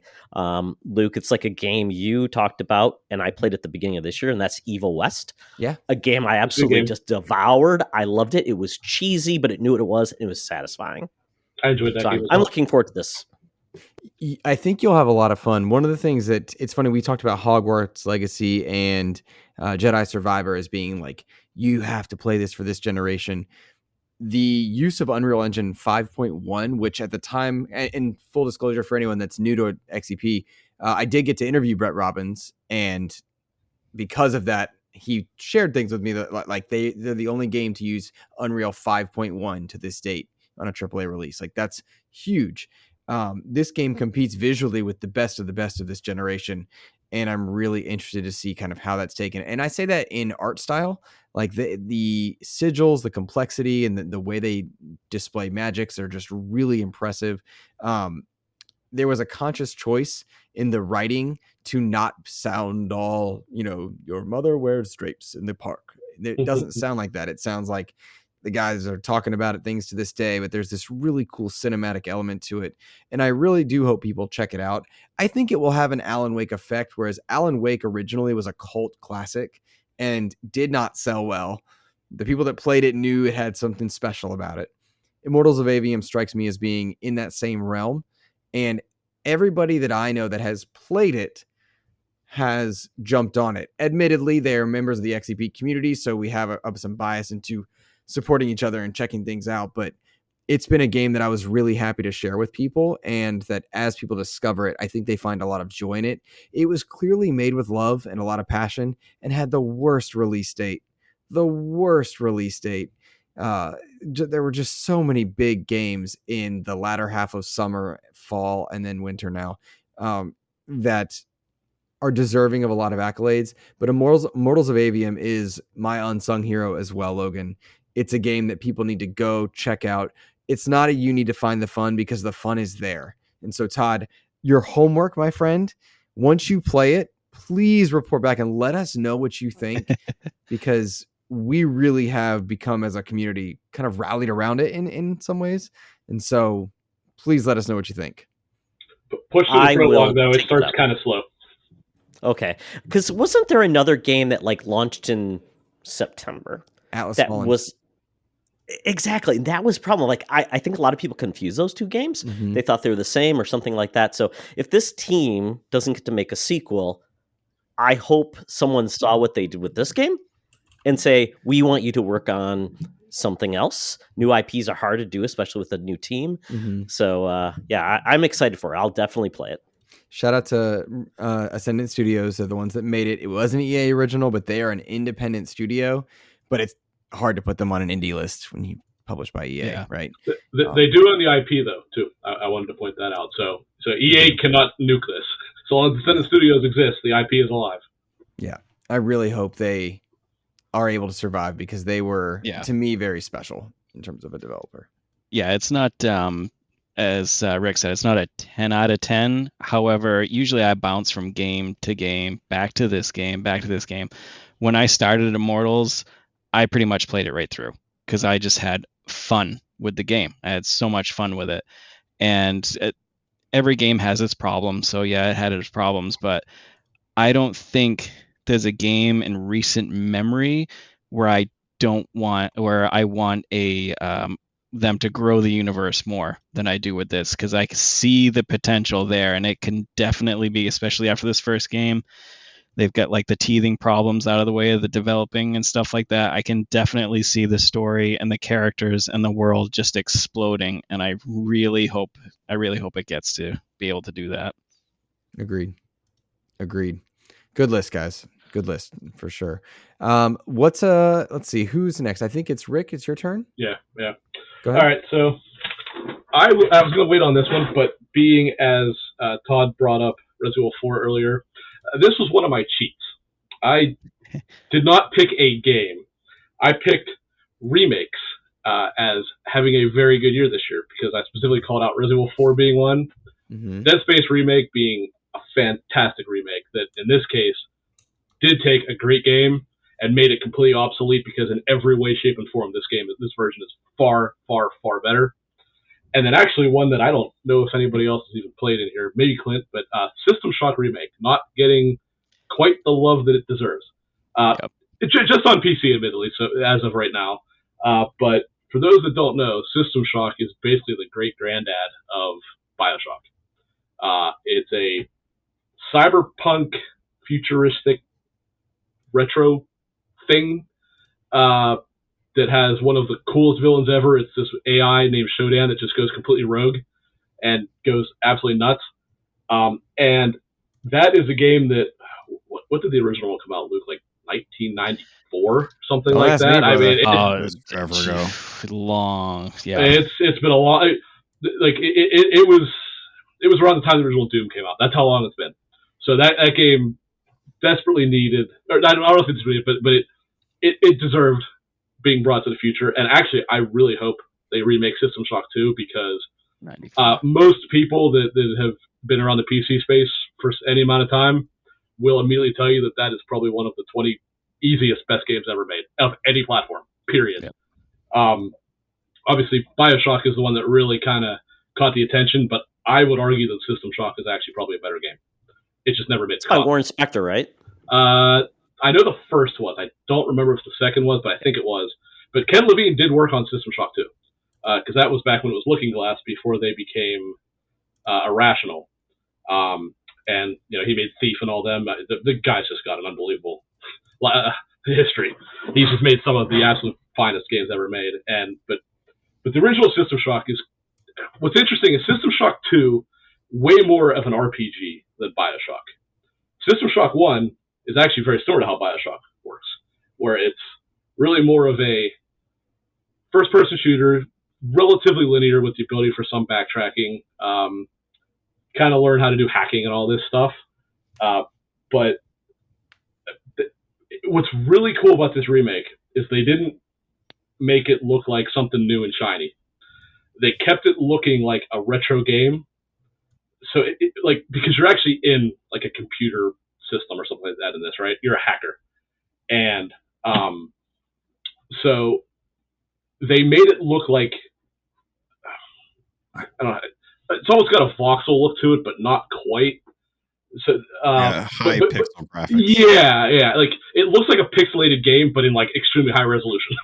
And in motion, it actually looks really cool. It's a really unique style, and it's so cool how it brought something from essentially gaming history to the forefront. And it is coming to console. I actually think it was supposed to this year, but got delayed, so it's going to be next year now.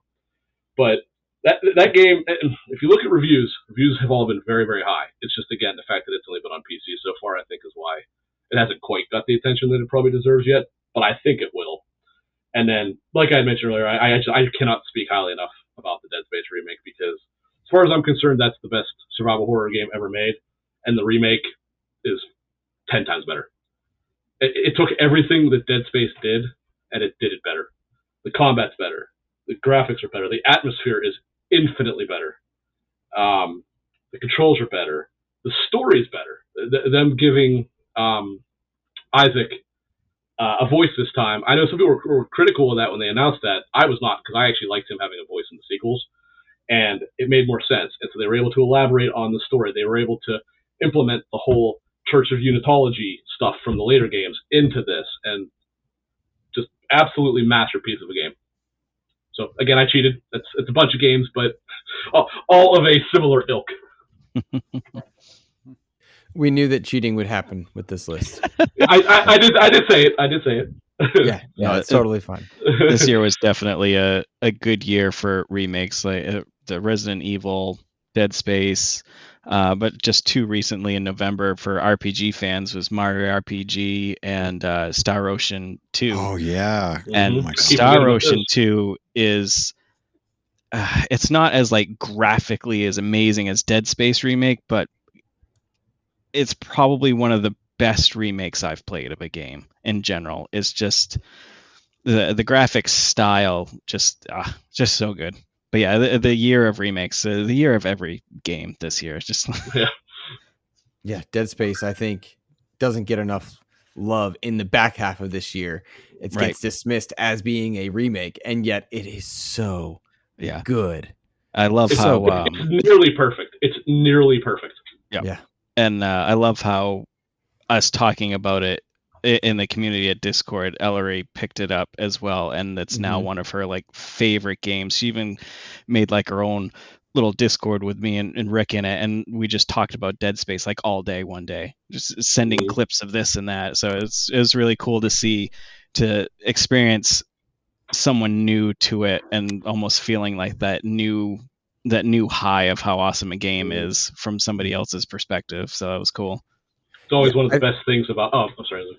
No, I think they played the third one now. Like, they played 2, now 3. That's awesome. Yep. Mm-hmm. Rick, what were you gonna say?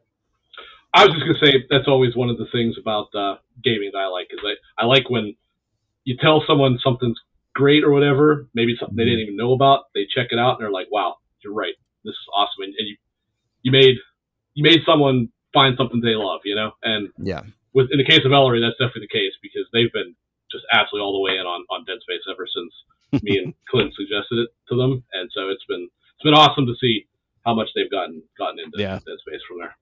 Agreed. Famous Seamus, what was another one on your list that we haven't mentioned? Okay, then. So this is one that that's definitely not on anyone's list. It's developed by what's the name of the by Fizzin' Factory Games.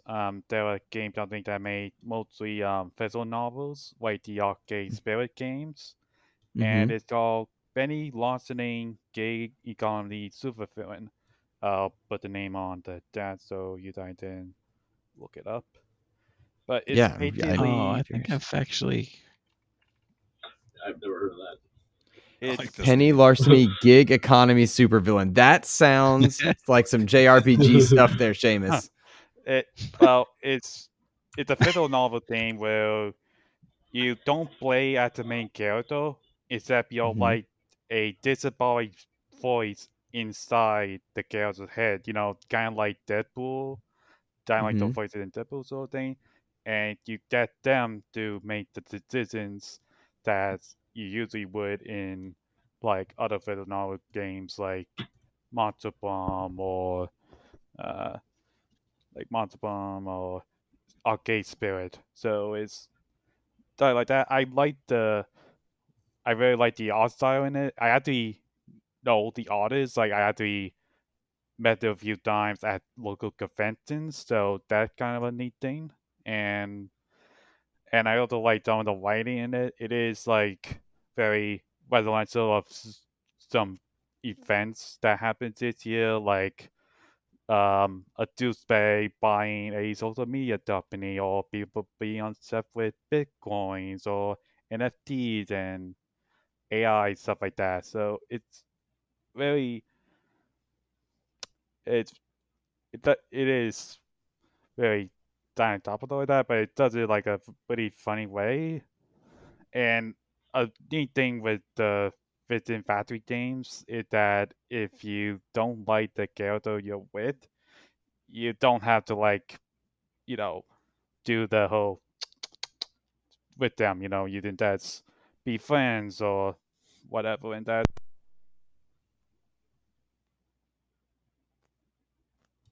I think I lost audio on you, Seamus. Yeah, just at the end there. Yeah, just at the end, Seamus. I will note while he's checking on that one, I see that it's super highly rated, just like his last one. Yep. Which is another game that I never would have thought. Oh, now we hear you. Oh, dang it. Oh, I Gotcha. Oh, I did my thing must have been internet or something, but nice. That's a lot of really funny and neat stuff about it. Also, the main character has a cat that's basically like a robot that hacked into stuff, and that's always cute. Mm-hmm. Yeah, I'm digging. A lot of people super highly rated on Steam. You guys? Yeah, I wouldn't have guessed that would have been on my list. Is it on console? Do we know? It is not on console. It's only on Steam and itch.io. I only know about the game because I went on itch.io during Black Friday because I thought, oh hey, there might be some Black Friday sales on there. And so enough, that was on sale. So the other games that they made, so I bought that and also the second Arcade Spirit game. So that was a pretty fun find. I'm not a visual novel person usually. Todd or Rick, is that are you guys visual novel people?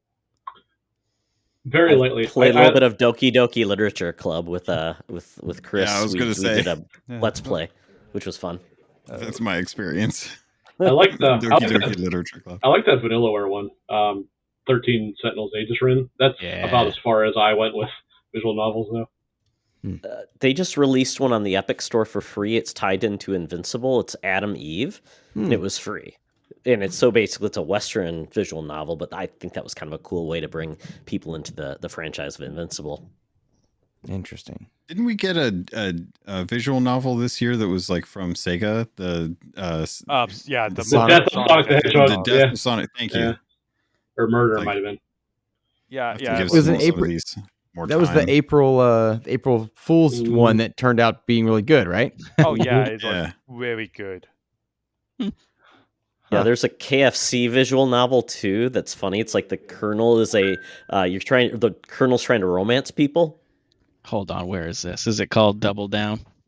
It might be. I can't remember what it's called, but I have it. It's I can't remember the name. Is it might be finger looking good or something like that. Oh my god, this is amazing. Well, if it's a Double Down, then it has to be. Luke's changing his game of the year right now. Oh gosh. It's I love you, Colonel Sanders, a finger licking good dating sim. That's what it is. That is fantastic. Sorry. Sorry to derail everything with that. There we go. All right, Todd, is it your turn to talk about a game? I think so. So this is probably going to be too spot on for me, but Spider-Man 2. It's definitely on my list. It's probably in my top 3, and I don't know if I have liked a comic book version of a character better than in this medium. Like Spider-Man, I've read a ton of Spider-Man comics. I'm a big Spider-Man guy. Seen all the movies, played all the previous games, seen lots of animated things. Love the Spider-Verse. I think the Marvel Spider-Man games, Miles Morales and things, are one of the best adaptations of Spider-Man ever. I love their takes on the characters. I don't think there's been a better take on Venom than I've seen, and I just love it. I think they've done what we hoped they would do, which was include multiple characters, tying the two protagonists in a really unique way. They address the issues with the Mary Jane like stealth missions. I thought they were better this time, actually more engaging. And one of the best parts is the side missions. I wasn't into all of them, but I felt like some of the ones that I did play really added into the mythology and added a lot of depth to the overall story. If you didn't play those, you would have missed them, which I think is kind of cool that they're there.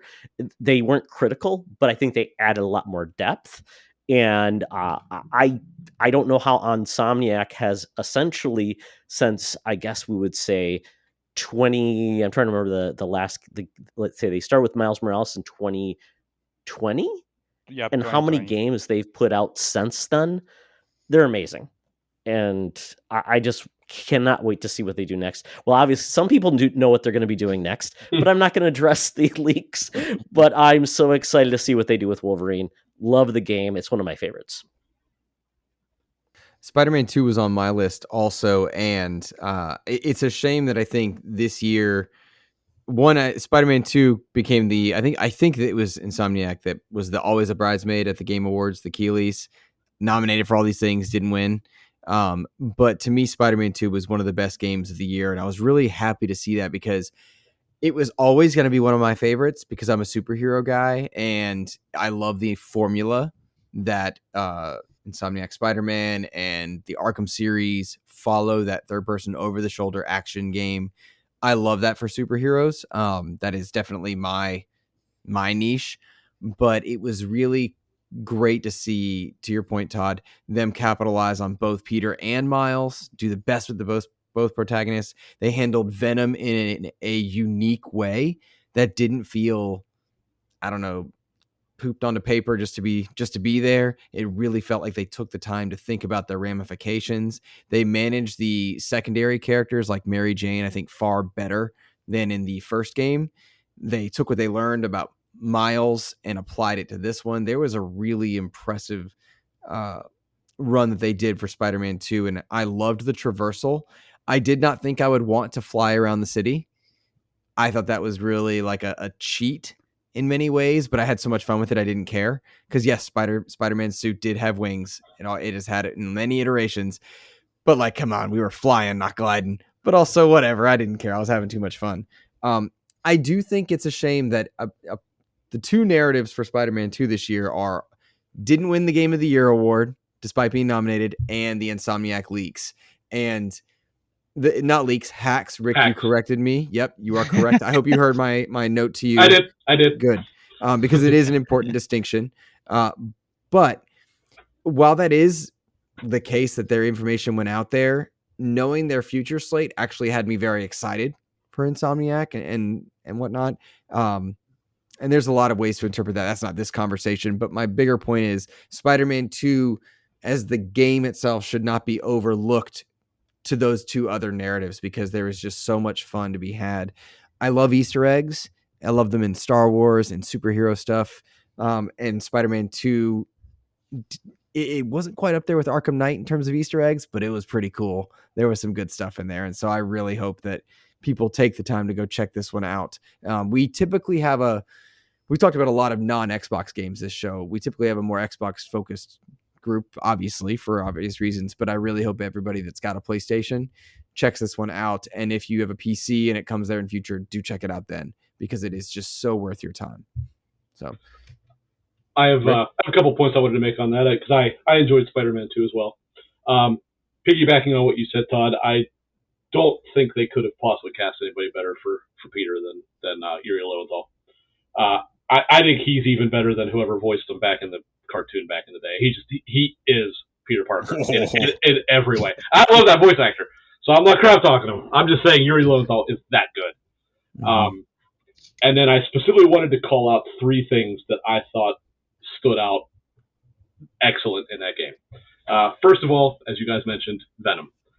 Specifically, his design is just awesome. Like, at a quick glance, he just looks like any other version of Venom. But when you actually see him in the game, he is massive and hulking and oozing and tongue lashing everywhere. Just looks cool. Wish he was in the game more, but he was awesome. There is a specific boss fight, which I will not spoil, that was masterful. It's fairly late in the game, and it's before Venom shows up. So I think you guys both know what I'm referring to. And that fight, it had impact. It was an actually good mechanical fight, and its story ramifications were awesome. It was so well done. That could have been just completely half-assed to get to the part that everybody wanted to see, and instead they nailed it. And it might be the best part of the game. And the other thing I really want to give them credit for is the fact that Kraven is awesome. I think Kraven is absolutely one of Spider-Man's worst villains. I rolled my eyes so hard when they announced that he was the villain, and damn, what they did with him is so cool. Being a guy that's hunting supervillains was such a brilliant idea, and his design is good. Whoever voiced him was awesome. The music for him sounds like the Uruk-hai in Lord of the Rings. It's just everything about that was awesome. And I actually can't believe he was in the game a lot. I actually wish he was in a little bit more, just because I really liked him. I liked his story. I actually really, really liked the story that they built with him, especially when you do the side quests to kind of build in his backstory. I was like, okay. I rolled my eyes when they announced his character, and they really proved me wrong by nailing him. I'll agree with that. I will. Go ahead, Todd. And I was going to say, one of the things with Kraven that I don't want to spoil anything, I was really surprised and actually a little bit taken aback. So I don't know if anyone catches my drift, but I will say the accessibility is a big part of this game. And one of the missions is with Miles' girlfriend. Definitely that was cool. That mission. Yeah, that was a cool I was really impressed. I want to note with Kraven, I think he's the lamest villain around. I also dislike Mysterio. I think they're both really dumb. I love them for what they are, but they are not Venom. They are not the Joker. They are not those S tier level villain. They're actually, I would say, C tier villains that this game really did a great job. It handled Mysterio well. That's the side quest, which is, I think, Insomniac and Rocksteady have done that in their superhero games before. You have your main story arc villains, and you have your side ones. Really enjoyed that quest line and the revelations that came from that. Really enjoyed the writing that came from the villains, because oftentimes our heroes are made by our villains, but not in this case. The heroes stood on their own and the villains stood on their own. And I really appreciated that. There were also several carrots hanging on sticks for the next iteration, because for all intents and purposes, the next Spider-Man is meant to be a trilogy, and that was the vision that they clearly are going with. I also really did a kick out of the fact that the Avengers are just not there. I think that's hilarious. Like, New York is dying and they're just like, whatever, we're fine. Fantastic Four, we're not here either. That's always been the conceit when they made this story very big. So curious to see what, why, and how, as Marvel strengthens their ties with Insomniac. But Spider-Man 2 is just brilliant and strong, and I'm really glad you gave it a shout out, because it was on my list as well. Yeah, I was gonna say that too, Luke. Is the teaser for where they're going with the next one has me going, ooh, that's interesting. Yes. Some deep cuts. Yes, definitely play the different story missions, because you do get more, like I said, more little hints and spoilers of what is to come. A certain villain is most certainly going to be in the next one, and you only find out about this character by doing a side quest string. Absolutely. Yep.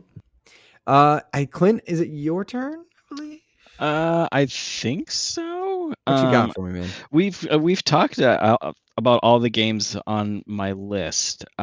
So I'll move on to what we had. What for the indie game of the year for me? Indie or unsung hero, find the fun, any of those? Yeah. So for my indie game, it's going to be Halls of Torment, and the developer is Chasing Carrots. It's currently only PC only. It's basically if you took Diablo 1 and Vampire Survivor and you made a baby with it. So it's the same gameplay as Vampire Survivor. You got just tons of stuff going at you, and you're just trying to fight them off with getting new skills every time. Except this one, you can get armor, upgrades, and bring them back with you, so you can carry those over. So you have like armor sets. There's different, like Vampire Survivor, there's different classes. I think it came out at the end of May, and it started with like 3 classes, and now there's, I think, 6 classes, multiple new maps, and it's all been given to us for free.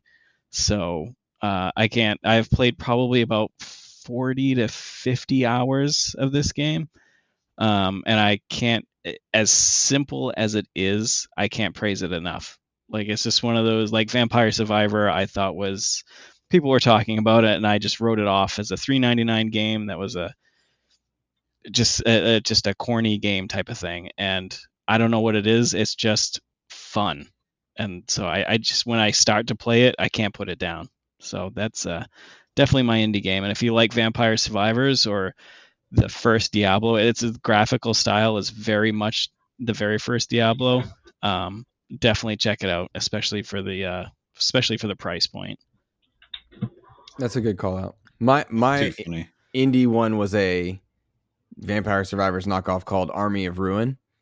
Same premise, just same game, just different, but same. And it's funny how I play Vampire Survivors on my phone all the time, either Xbox Cloud or just the mobile version. That formula is just so rewarding. Yeah, it's so simple, but it's like that. It's a shot of dopamine or whatever in the arm every time you start it up. It's great. Where's the Marvel survivors? Where's the DC survivors? Oh my gosh. Anything can be a survivor. They made a survivor based on that. What's the name of that movie with the vampire with Nicolas Cage and Nicholas Hoult? Renfield. They made a survivor based on that. Yeah, did they really? It's crazy how because like battle royale games after PUBG it exploded, but I feel like Vampire Survivor started these games, and they're not to put it in a bad way or anything, but they seem to be easy to make. So it seems like we're getting a bunch of these, like, boom, here's 10 more of them this year alone type of thing, which I'm not complaining because most of them have very good reviews, so they're just fun to play. I'm looking at Army of Ruin now, and I was like, it's on sale, and I like those type of games. Maybe I'll grab that. If it's on sale, snag it. Go ahead, Logan. That's how I am with match 3 games like Bejeweled and whatnot. If I find a match 3 game, I don't care what it is, dude. I'm gonna buy it and play it because I just love those. Logan, did you want to share your game? For whatever's next on your list. Something, any list, doesn't matter. So I feel like I want to. I know we're going pretty long here, so I don't want to dive too much in it. So I'll toss out my indie, but then I want to jump in and kind of shortcut that because I want to talk about it. My indie was Return to Monkey Island, which was a huge visual departure from the traditional Monkey Island games.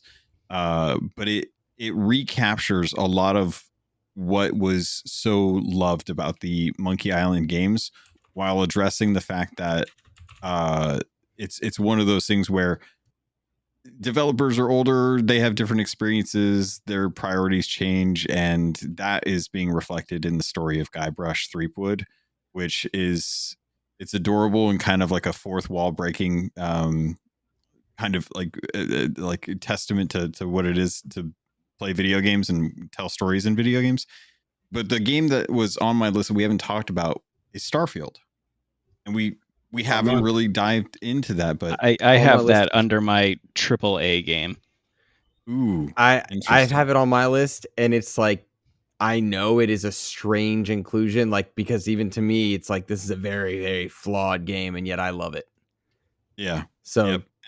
tell me about it. That's how I feel too. Like I don't know how you guys feel, but I mean, Starfield is not a 10 by any means, but if it's one thing that this year has proven is that it doesn't need to be a 10 to still be a really, really compelling argument for game of the year, because the experiences are unique. It was definitely a moment of zeitgeist where people were talking about like what they were doing and how their ships were looking. We were seeing people make ships that I don't think we've ever imagined like people would ever do. And it was just so cool to see like the creativity or the choices that people were making, a lot like with Baldur's Gate 3, and just how much we can really enjoy that aspect of game building. And I think Bethesda has really stepped forward with a game that takes a lot from their past games with Skyrim and Fallout, and really does approach like space in a way that I think is going to have kind of kudos and comeuppance, or not comeuppance, but it's going to have like payoffs, you know, in the next 10 years, as soon as people start playing around with it and getting mods and stuff like that. And the criticisms aside, this game really captured my desire to play a space game my way, and not just be like a positive or a negative choice, but to have like a breadth of like choices that I could make throughout the stories and the line and the storylines that a lot of people didn't even like venture into through their first one. And it was the first one to play around with the idea of New Game Plus in a way that I don't think anyone ever anticipated. And it absolutely killed that feature. Actually Starfield I have as my number one game, as well as my Find the Fun game, because it, as you said, is definitely a fairly flawed game. But if you can overlook the quote fast travel simulator, if you can overlook all that other stuff, there's a lot there to like. I have been pretty vocal with a lot of my friends about how I felt about Skyrim and Fallout 4. I thought Fallout 4 especially was an extremely lazy effort by Bethesda, knowing what this team is capable of, and I just don't think Skyrim was very good, especially compared to the two games that came before it, being Oblivion and Morrowind, which were both just groundbreaking, moved the genre forward. I don't think Skyrim did that whatsoever. Starfield, however, I had a lot of hopes for it, kind of wavering. Then that big, 45-minute, whatever it was, thing that they showed, I was like, oh man, this is pretty ambitious. I'm kind of excited. Did they nail everything that they kind of showed? No, I don't think so. But they still got close enough that it really kind of captured my imagination and let me feel like I could be a space pirate. or a smuggler or something like that, within obviously some limitations. But what surprised me is how decent the game is mechanically, since that's something that Bethesda's never particularly good at. I really thought that the space flight was going to be really, really poor and just half-assed, and it might be my favorite part of it. I actually really like the ship-to-ship combat. It's really fun. It's surprisingly deep for being only a single component of a significantly larger product. I can't speak enough about how much I love the aesthetic. That, like, what do they call it? NASA punk or whatever that they call it. I don't think you could have picked a cooler design for what they were going for.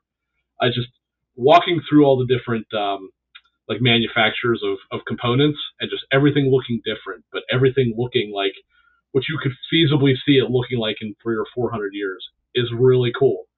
I would have liked to see certainly a little bit more handcrafted as opposed to the randomly generated stuff, but it doesn't bother me that much. I get why some people don't care for the empty planets and stuff like that. It really didn't bother me, because if I land on something that's empty like that, I don't expect there to be 100 different guys running around. And I really do like it. I'm really excited to see what they do with this, and I think they've said they plan on supporting it for 5 or 10 years, and I really would like to. I'm really looking forward to seeing where they take this, because I think there's a lot you could do, and obviously being space, you have infinite possibilities pretty much. So I'm really, really pleased with what Bethesda put out with this one, and I've been a pretty big critic of them recently, so I'm quite pleased with what they put out with Starfield. I love Starfield. I've never liked Bethesda games. This has been a really unique year for me, in that a lot of games have spoken to me that never had before. Diablo being the other like major example, but I've never been a Bethesda person, and being an Xbox podcast, I felt the need to play it and put, X amount of time into it. And I did not know or even plan on if I would or even plan on finishing it. But Logan and I did a Starfield Stories episode where we just talked about our opening 10 hours, 20 hours or so. And he and I had completely different first 10, 20 hours. Completely. I played a horror game the first 20 hours. I have good taste in storylines and characters.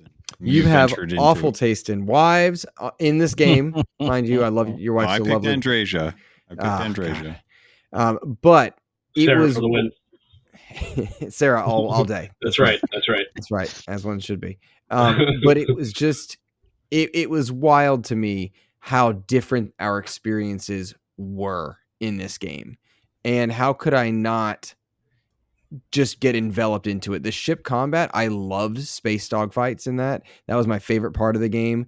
I loved, if I had had the experience that Logan had, I would have put this game down immediately, because it wasn't what I wanted to play. But somehow, some way, the universe, and that's a joke in two ways, aligned for me to play this shooter horror space sim game, and that's what I got. Like, creatures were popping up out of the ground. I was dogfighting. I was an action hero. I tried to play like a Jedi. The game didn't quite lend itself to that without New Game Plus. It was really cool to play the game that I got to play. I was not expecting that. And so Starfield is special. It's also deserving of all the criticism it gets, which is also strange. It's just such a unique thing to have the discussions this year about Starfield and to watch it happen. But I'm really glad that it happened, that it came out. And I think the criticisms are going to drive it to be a better game. I don't care, nor am I tied to its success as an Xbox game or its financials. It's had 13 million people play it. A lot of people seem to be putting a lot of hours into it. That is not my need. I don't need it to be popular to like it, but I do like it. And I was not expecting to. I played about 20 hours on PC. I got a 4070 card, so I'm like really excited. I'm going to play this game. And then I just found out what it lacks, which they are finally going to add in, which was DLSS 3.0. I think ultra wide monitor support, things like that. But one of the things that I really got frustrated with was the lack of maps in cities, because I felt like nothing was standing out that made me feel like I knew where to go. It wasn't like so great. Like it felt like I was in a cluttered space, and sometimes, and I'm like, I just need to know finding out where I'm going without having a map. I felt like I was wasting more time looking for something that what I'm specifically looking for versus stumbling upon cool things, which was frustrating me. So when I know those are coming, so that's why I said I'm just stopping the game. And I think with big RPGs, playing at the beginning is probably the worst time to play it anyways. Witcher 3 didn't get really good. I remember trying to play it on PlayStation 4, and the text was horrible. I finally played it on PC a few years later when everything out. I'm like, I got a superb experience. I had no bugs, no glitches. And I feel like this game, especially now there's going to be an expansion and things like that coming for it, I feel like I will get to play the best version of this game. Even though your experience will be great coming at the beginning, but I feel like I will be getting the best version of this game. It'll have all of the quality of life enhancements that I think will make this game be kind of like a Cyberpunk in a way, where it'll get the refinement, it'll get everything else. And with the expansion, I think this will get a second look from a lot of people. Because right now, I think it finally went negative in Steam, which is not great. But I think it's because there's a lot of hurt feelings and things like that. People want it to be a different game than they want. They want aliens in it. They want it to be more like Mass Effect, so on and so forth. But that's why I'm perfectly fine with setting the game aside, knowing I've liked what I played. Luke, one of my first missions was a horror, like a Dead Space. Yeah. I loved it. And I want more of those experiences. Mm-hmm. I don't want to land on planets and scan things and look around and go, okay, off I go. I want more experiences like that. So that's what I'm hoping I'll get. And I want to have people tell me, hey, Todd, do this mission. You won't regret it. I want those type of people telling me, like, hey, go there. You won't be disappointed. Because I've heard there's one thing about a mantis that I've heard about. I want to do that. I want to do that, but I haven't got there yet. Yeah, it's cool. It's interesting. It's not where I thought it was going to go. That's for sure. Without all the things that you have said make good sense. And this game should have been curated. It should have been narrowed in scope. It should have had aliens, but it's still, there's something cool about it. It is what it is. You can't have a whole universe without aliens, guys. It's crazy. It's not a universe. Not a universe. There's creatures. You're in a galaxy. Creatures. I'm silly me. But yeah, really cool game, and I'm glad we got to shout it out because that was on my list as well. Well, let me rephrase that. It got bumped off my list an hour ago for Jedi Survivor, and I was like, well, how can I not? But it was in my like 5-6 range there. I'm curious, did anybody have Street Fighter 6 on their list? Not a fighter player, so I understand it's the year of the fighters, and Mortal Kombat looks great. Street Fighter looks great. I just doesn't appeal to me, but I can see where fighter fans are like having a fantastic year. Yeah, definitely. Without a doubt, I want people to check this one out for sure, because it is really, really good. Street Fighter 6 is great, very approachable. Does not handle microtransactions well. And I will call it out all day on that one, but the gameplay is wonderful. If anyone on this panel or anyone listening played Street Fighter 2 or Street Fighter 4, both of those games you could pick up and play, and you could just have a good time, whether you were God's gift to fighters counting frames or you just were Joe Schmo enjoying your quarter at the arcade. Street Fighter 6 can do that for you. It's also got, much like many games now, 3 pillars. It's got a PvP, a PvE in this open world thing, and then a standard campaign. Very strange, but it's got it there. I will point anyone with a casual interest, if you see it on sale, check it out. If you're a fighter fan who just hasn't had the time, it is worth your $1. There's a ton of content there if you're solo, if you're multiplayer, but it's got something for everybody. With a quiet dot, I will say, having not played it, Mortal Kombat apparently does in a very similar way. Mortal Kombat's also great, but Street Fighter 6 was a special game for me. So I did want to give that one a shout out as well. Who is next? Does anybody else want to share a game that hasn't been mentioned? I have one I wanted to mention. Sure. Lies of P. That is, I've talked about it in the Discord. I don't think I've talked about it on here, but so the Souls genre obviously has kind of taken off as of late, but I want to call out Lies of P for being something fairly unique in the genre. It's in terms of gameplay, it plays pretty similar to kind of a Bloodborne mixed with a Sekiro, because it is a focus on parrying as opposed to blocking. You can block, but you get like chip damage if you do it. However, Lies of P has an awesome setting. It is like this dark, grim, industrial punk version of Pinocchio, for those that don't know. And its gimmick, if you want to call it that, is that Pinocchio has his left arm is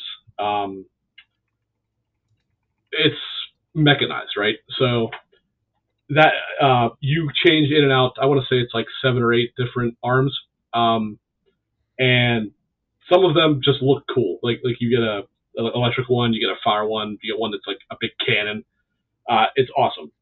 But specifically, what I wanted to call out on this is the fact that it resists something that the Souls genre has an odd obsession with doing, which is the weird and, frankly, in my opinion, incredibly obnoxious nonlinear storytelling that has to be done through reading 100,000 different things and trying to piece them together. I know people like that. I think those people are crazy because I think it's a terrible way to tell a story. And this one specifically does focus on the story. It's not just lore like it is in most Souls games. It's actually a proper story. Back in the day, Clint saw the ending spoiler, thought it was dealing with the DLC, and said it. It's okay. I actually don't mind. That actually genuinely makes the story even cooler. I won't say what it is, but knowing what they are doing, I don't know if that's just a set up DLC or more likely to probably set up a sequel. It's very, very, very cool and not really what I think anybody would have expected. And for being, I believe this was this studio's first like AAA game. I forget their name. There's some Korean one, but like, just what a game. I know it's on Game Pass, but I play Souls games on PlayStation, so I just bought it there myself. Mm-hmm. But I think a lot of people do. Yeah, it feels more natural to me because I've always used that controller for those types of games. I've said in the past, this is, I know, an unpopular opinion, but it is my favorite Souls game, even more so than any one of the ones that FromSoft has made. I just think they nailed the feel, they nailed the aesthetic. The voice acting is surprisingly good. And like I said, just the story is awesome. The combat feels good. It feels tight. I cannot speak more highly of Lies of P. It is such a good game. I hadn't played it because it's not my genre, but I loved Elden Ring. So like, I feel like it's a game eventually I will play. Eventually. My son just finished it, and he loved it, and he does play the Souls-like games, and he says it's the least vague in regards to, you know what your stats do, you don't have to guess what does vitality do. It actually doesn't do this, it does this. So I think he loved the fact that it also told a linear story, like to your point, it's embracing the IP, which, you know, it's free to use, it's free domain. Right. So right. And when I watched him play, I'm like, oh, I could never do this, but it was cool to watch him do it. It's tough. It is a tough one. Especially the bosses. It has some brutal bosses. Oh man, did anybody wanted to shout out? Oh, one of my unsung heroes as well. I wanted to give an unsung hero award to two groups real quick. First was Halo Infinite, because I thought it has a really nice trajectory coming back this year. Somehow 2 years in, it got its stuff together and really has landed. The Master Chief Collection team has done a great job there. But I also wanted to shout out something that I don't think anybody has mentioned since it launched to pretty big acclaim, and that was Antstream Arcade, which arrived onto Xbox. Antstream Arcade is the service where you can stream play like thousands of old arcade games. Yeah, we did an interview with the kind of their head of technology, their head of the studio. But Antstream Arcade is a super cool service that arrived onto Xbox, is only on Xbox in the console space, and I want people to remember is there, because there's a lot of really great games from tons of systems, from the very first computers all the way up to, I believe they're up to PS1 now. Yeah, I think there's a couple PS1s on there. Yeah, and I love this technology as a way of game preservation. It's not nearly as good as some of the Gold Master Series, like the Atari Collection and stuff out of Digital Eclipse, but it is wonderful to see that this exists, and I hope people go check it out.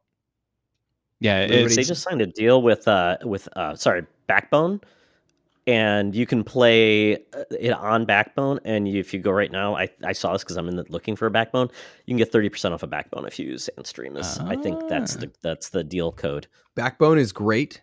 I love my Backbone. I often use my Backbone when we're recording this show to play Vampire Survivors or whatever else. I love my Backbone for mobile gaming. But so good shout out there, Todd, as well.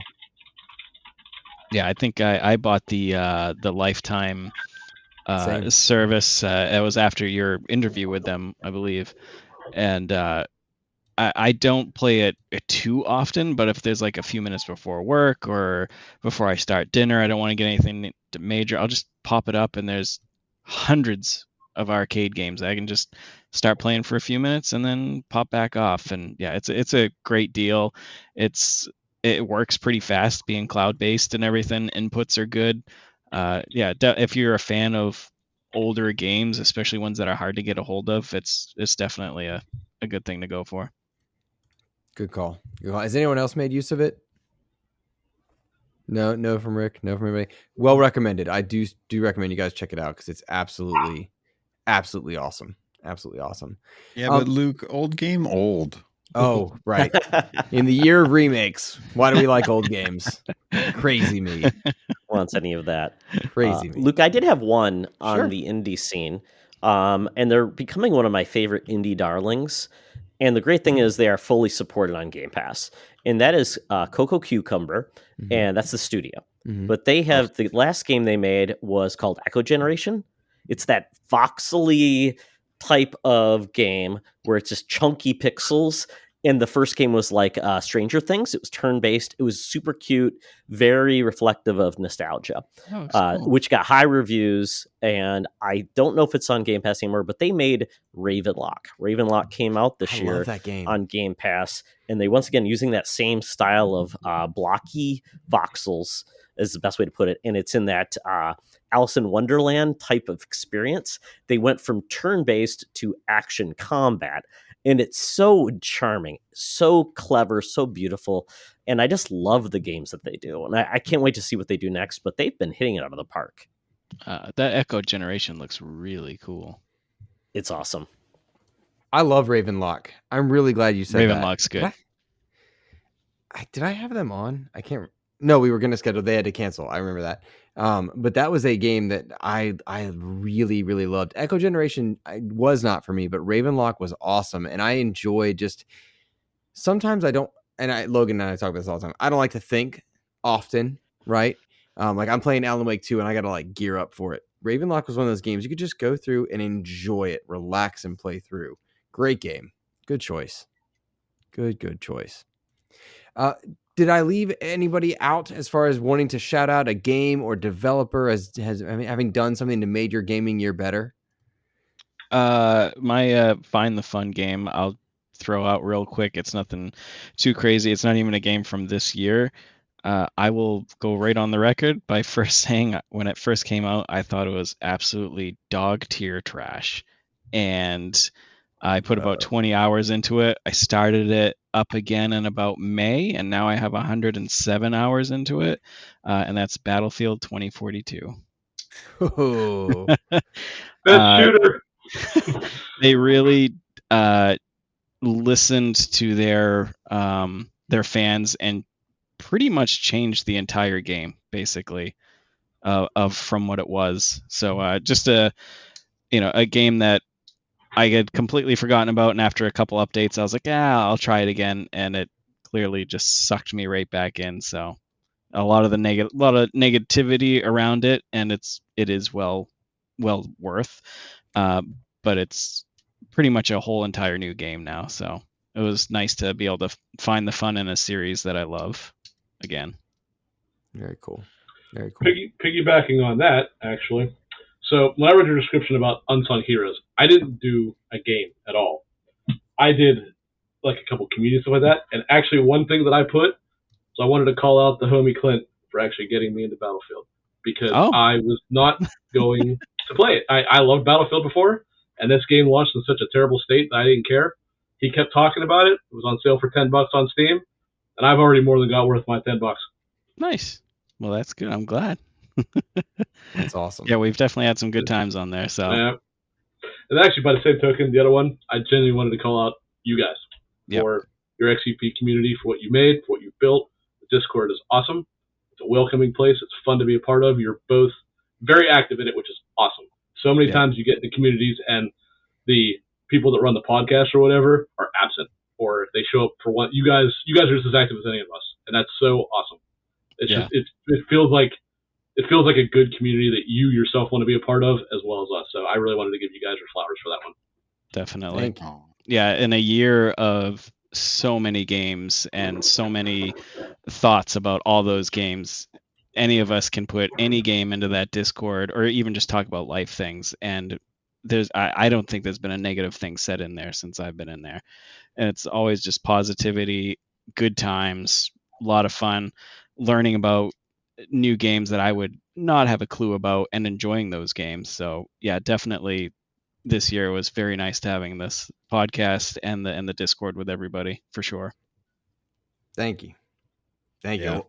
I will say the show I was not planning to keep going, and Logan was willing to step in and be a co-host, and that has kept me going. Like doing a solo show is a very difficult thing, and I was ready to be done, but thanks to Logan, we switched to video. We were able to start a Patreon, which allowed us to create the Discord. And this may sound silly, especially talking to you guys, but stick with me. Having the Patreon be the wall stops a lot of that negativity. Absolutely. And that has been, that's why all of it has been reinvested back into the show and the community, but it has been just a joy and pleasure to have you guys join and talk and be with us. So shout outs to you guys, to Logan, to those of you that are listening. If you are a silent listener and you just enjoy the show, thank you, because you guys mean the world to me. That positivity has kept me going on some rough days too. Jumping in and just watching you guys talk has been really cool. Really cool. That must be why my invite expired, Luke. So total behind the scenes, I was like, Todd always writes in. He always talks to me. I couldn't find it. I thought I was already in it, and I'm like, I don't even see it. I can't find it. And I'm like, I know I'm in the Patreon, so I'm like, I don't. Yeah, well, don't worry. I'm gonna private message you the invite again. But I was like, he's always there for us. He wouldn't be on the Game of the Year show. So that's what it. Yeah. So I'm really glad you came. I'm glad to see all these cool people. It's great to see some new faces and some new voices. This is great. Yeah, this is cool. Well, we need to do our outros. I want to start with Mr. Famous Seamus. Seamus, you have been in comments for XEP since day one. I can count on you and probably 3 other people, including Todd, every time on Twitter since episode 1. So please let people know if you would like to plug your socials, go for it. If not, if you want to say anything, please do. Please feel free. Well, that's like the day that it was about those speaking with all of you, and if not to lie, 2023, not a good year for me personally, with like burnout and other personal stuff. But glad games and the community really helped me, keep my mind off that and stuff like that. So thank you all for that. And if you want to follow me on Twitter, Famous Seamus on Twitter. And that. Thank you so much for having me. There you go, man. Awesome. Thanks for being here. Let's go next to Mr. Todd Oxtra, Secret Friends Unite. Please plug your show, your socials, everything, man. Yeah, Luke, we've been doing this for a long time, so I'm just glad to still connect. This is awesome. I need to get a couple of people on. I'm always looking for guests, so if anybody on the show would like to join us, I'd love to have you, because we do secretfriendsunite.com. It's all things geek. We do a Star Wars, Star Trek video game, and an all geek podcast. We have a Discord. I believe I talked about Logan about doing something with gargoyles. So that may be coming. So we'll see how that goes. And I've just loved being part of this group, and just all the podcast communities are very welcoming and awesome. So if you want to check me out, I'm at Toxtra on Twitter and Threads, and at Secret Friends Unite on Threads, at Secret Friends U on Twitter. Find us there. Amazing. I will say he is a wonderful community. I often lurk his community, and because I get tired. Yeah. I love it. So, Rick, let us know where to find you, man. On Steam, PlayStation, Xbox, and Twitter. Witch4969 everywhere. I'm hanging out in the Discord with the good people here, as well as the others.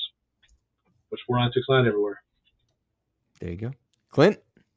Pretty much same thing. Steam, Xbox, PlayStation, everything's Ryuketsu2043. Twitter, you'll find me at just Coombs_Clint. You might see some interesting photos here and there, but that's all from my end. Very cool, man. Very cool. Captain Logan. Yeah. I just want to say awesome community that we have here. Rick, honestly, like having your discussions in the Discord always challenges my opinions on things, and I really love that.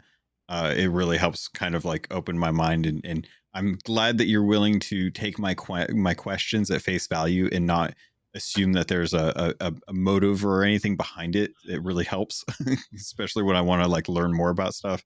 Clint has like been a real Sherpa for me for World of Warcraft, which has been fantastic, and I really appreciate just taking me under your wing and getting back into WoW retail.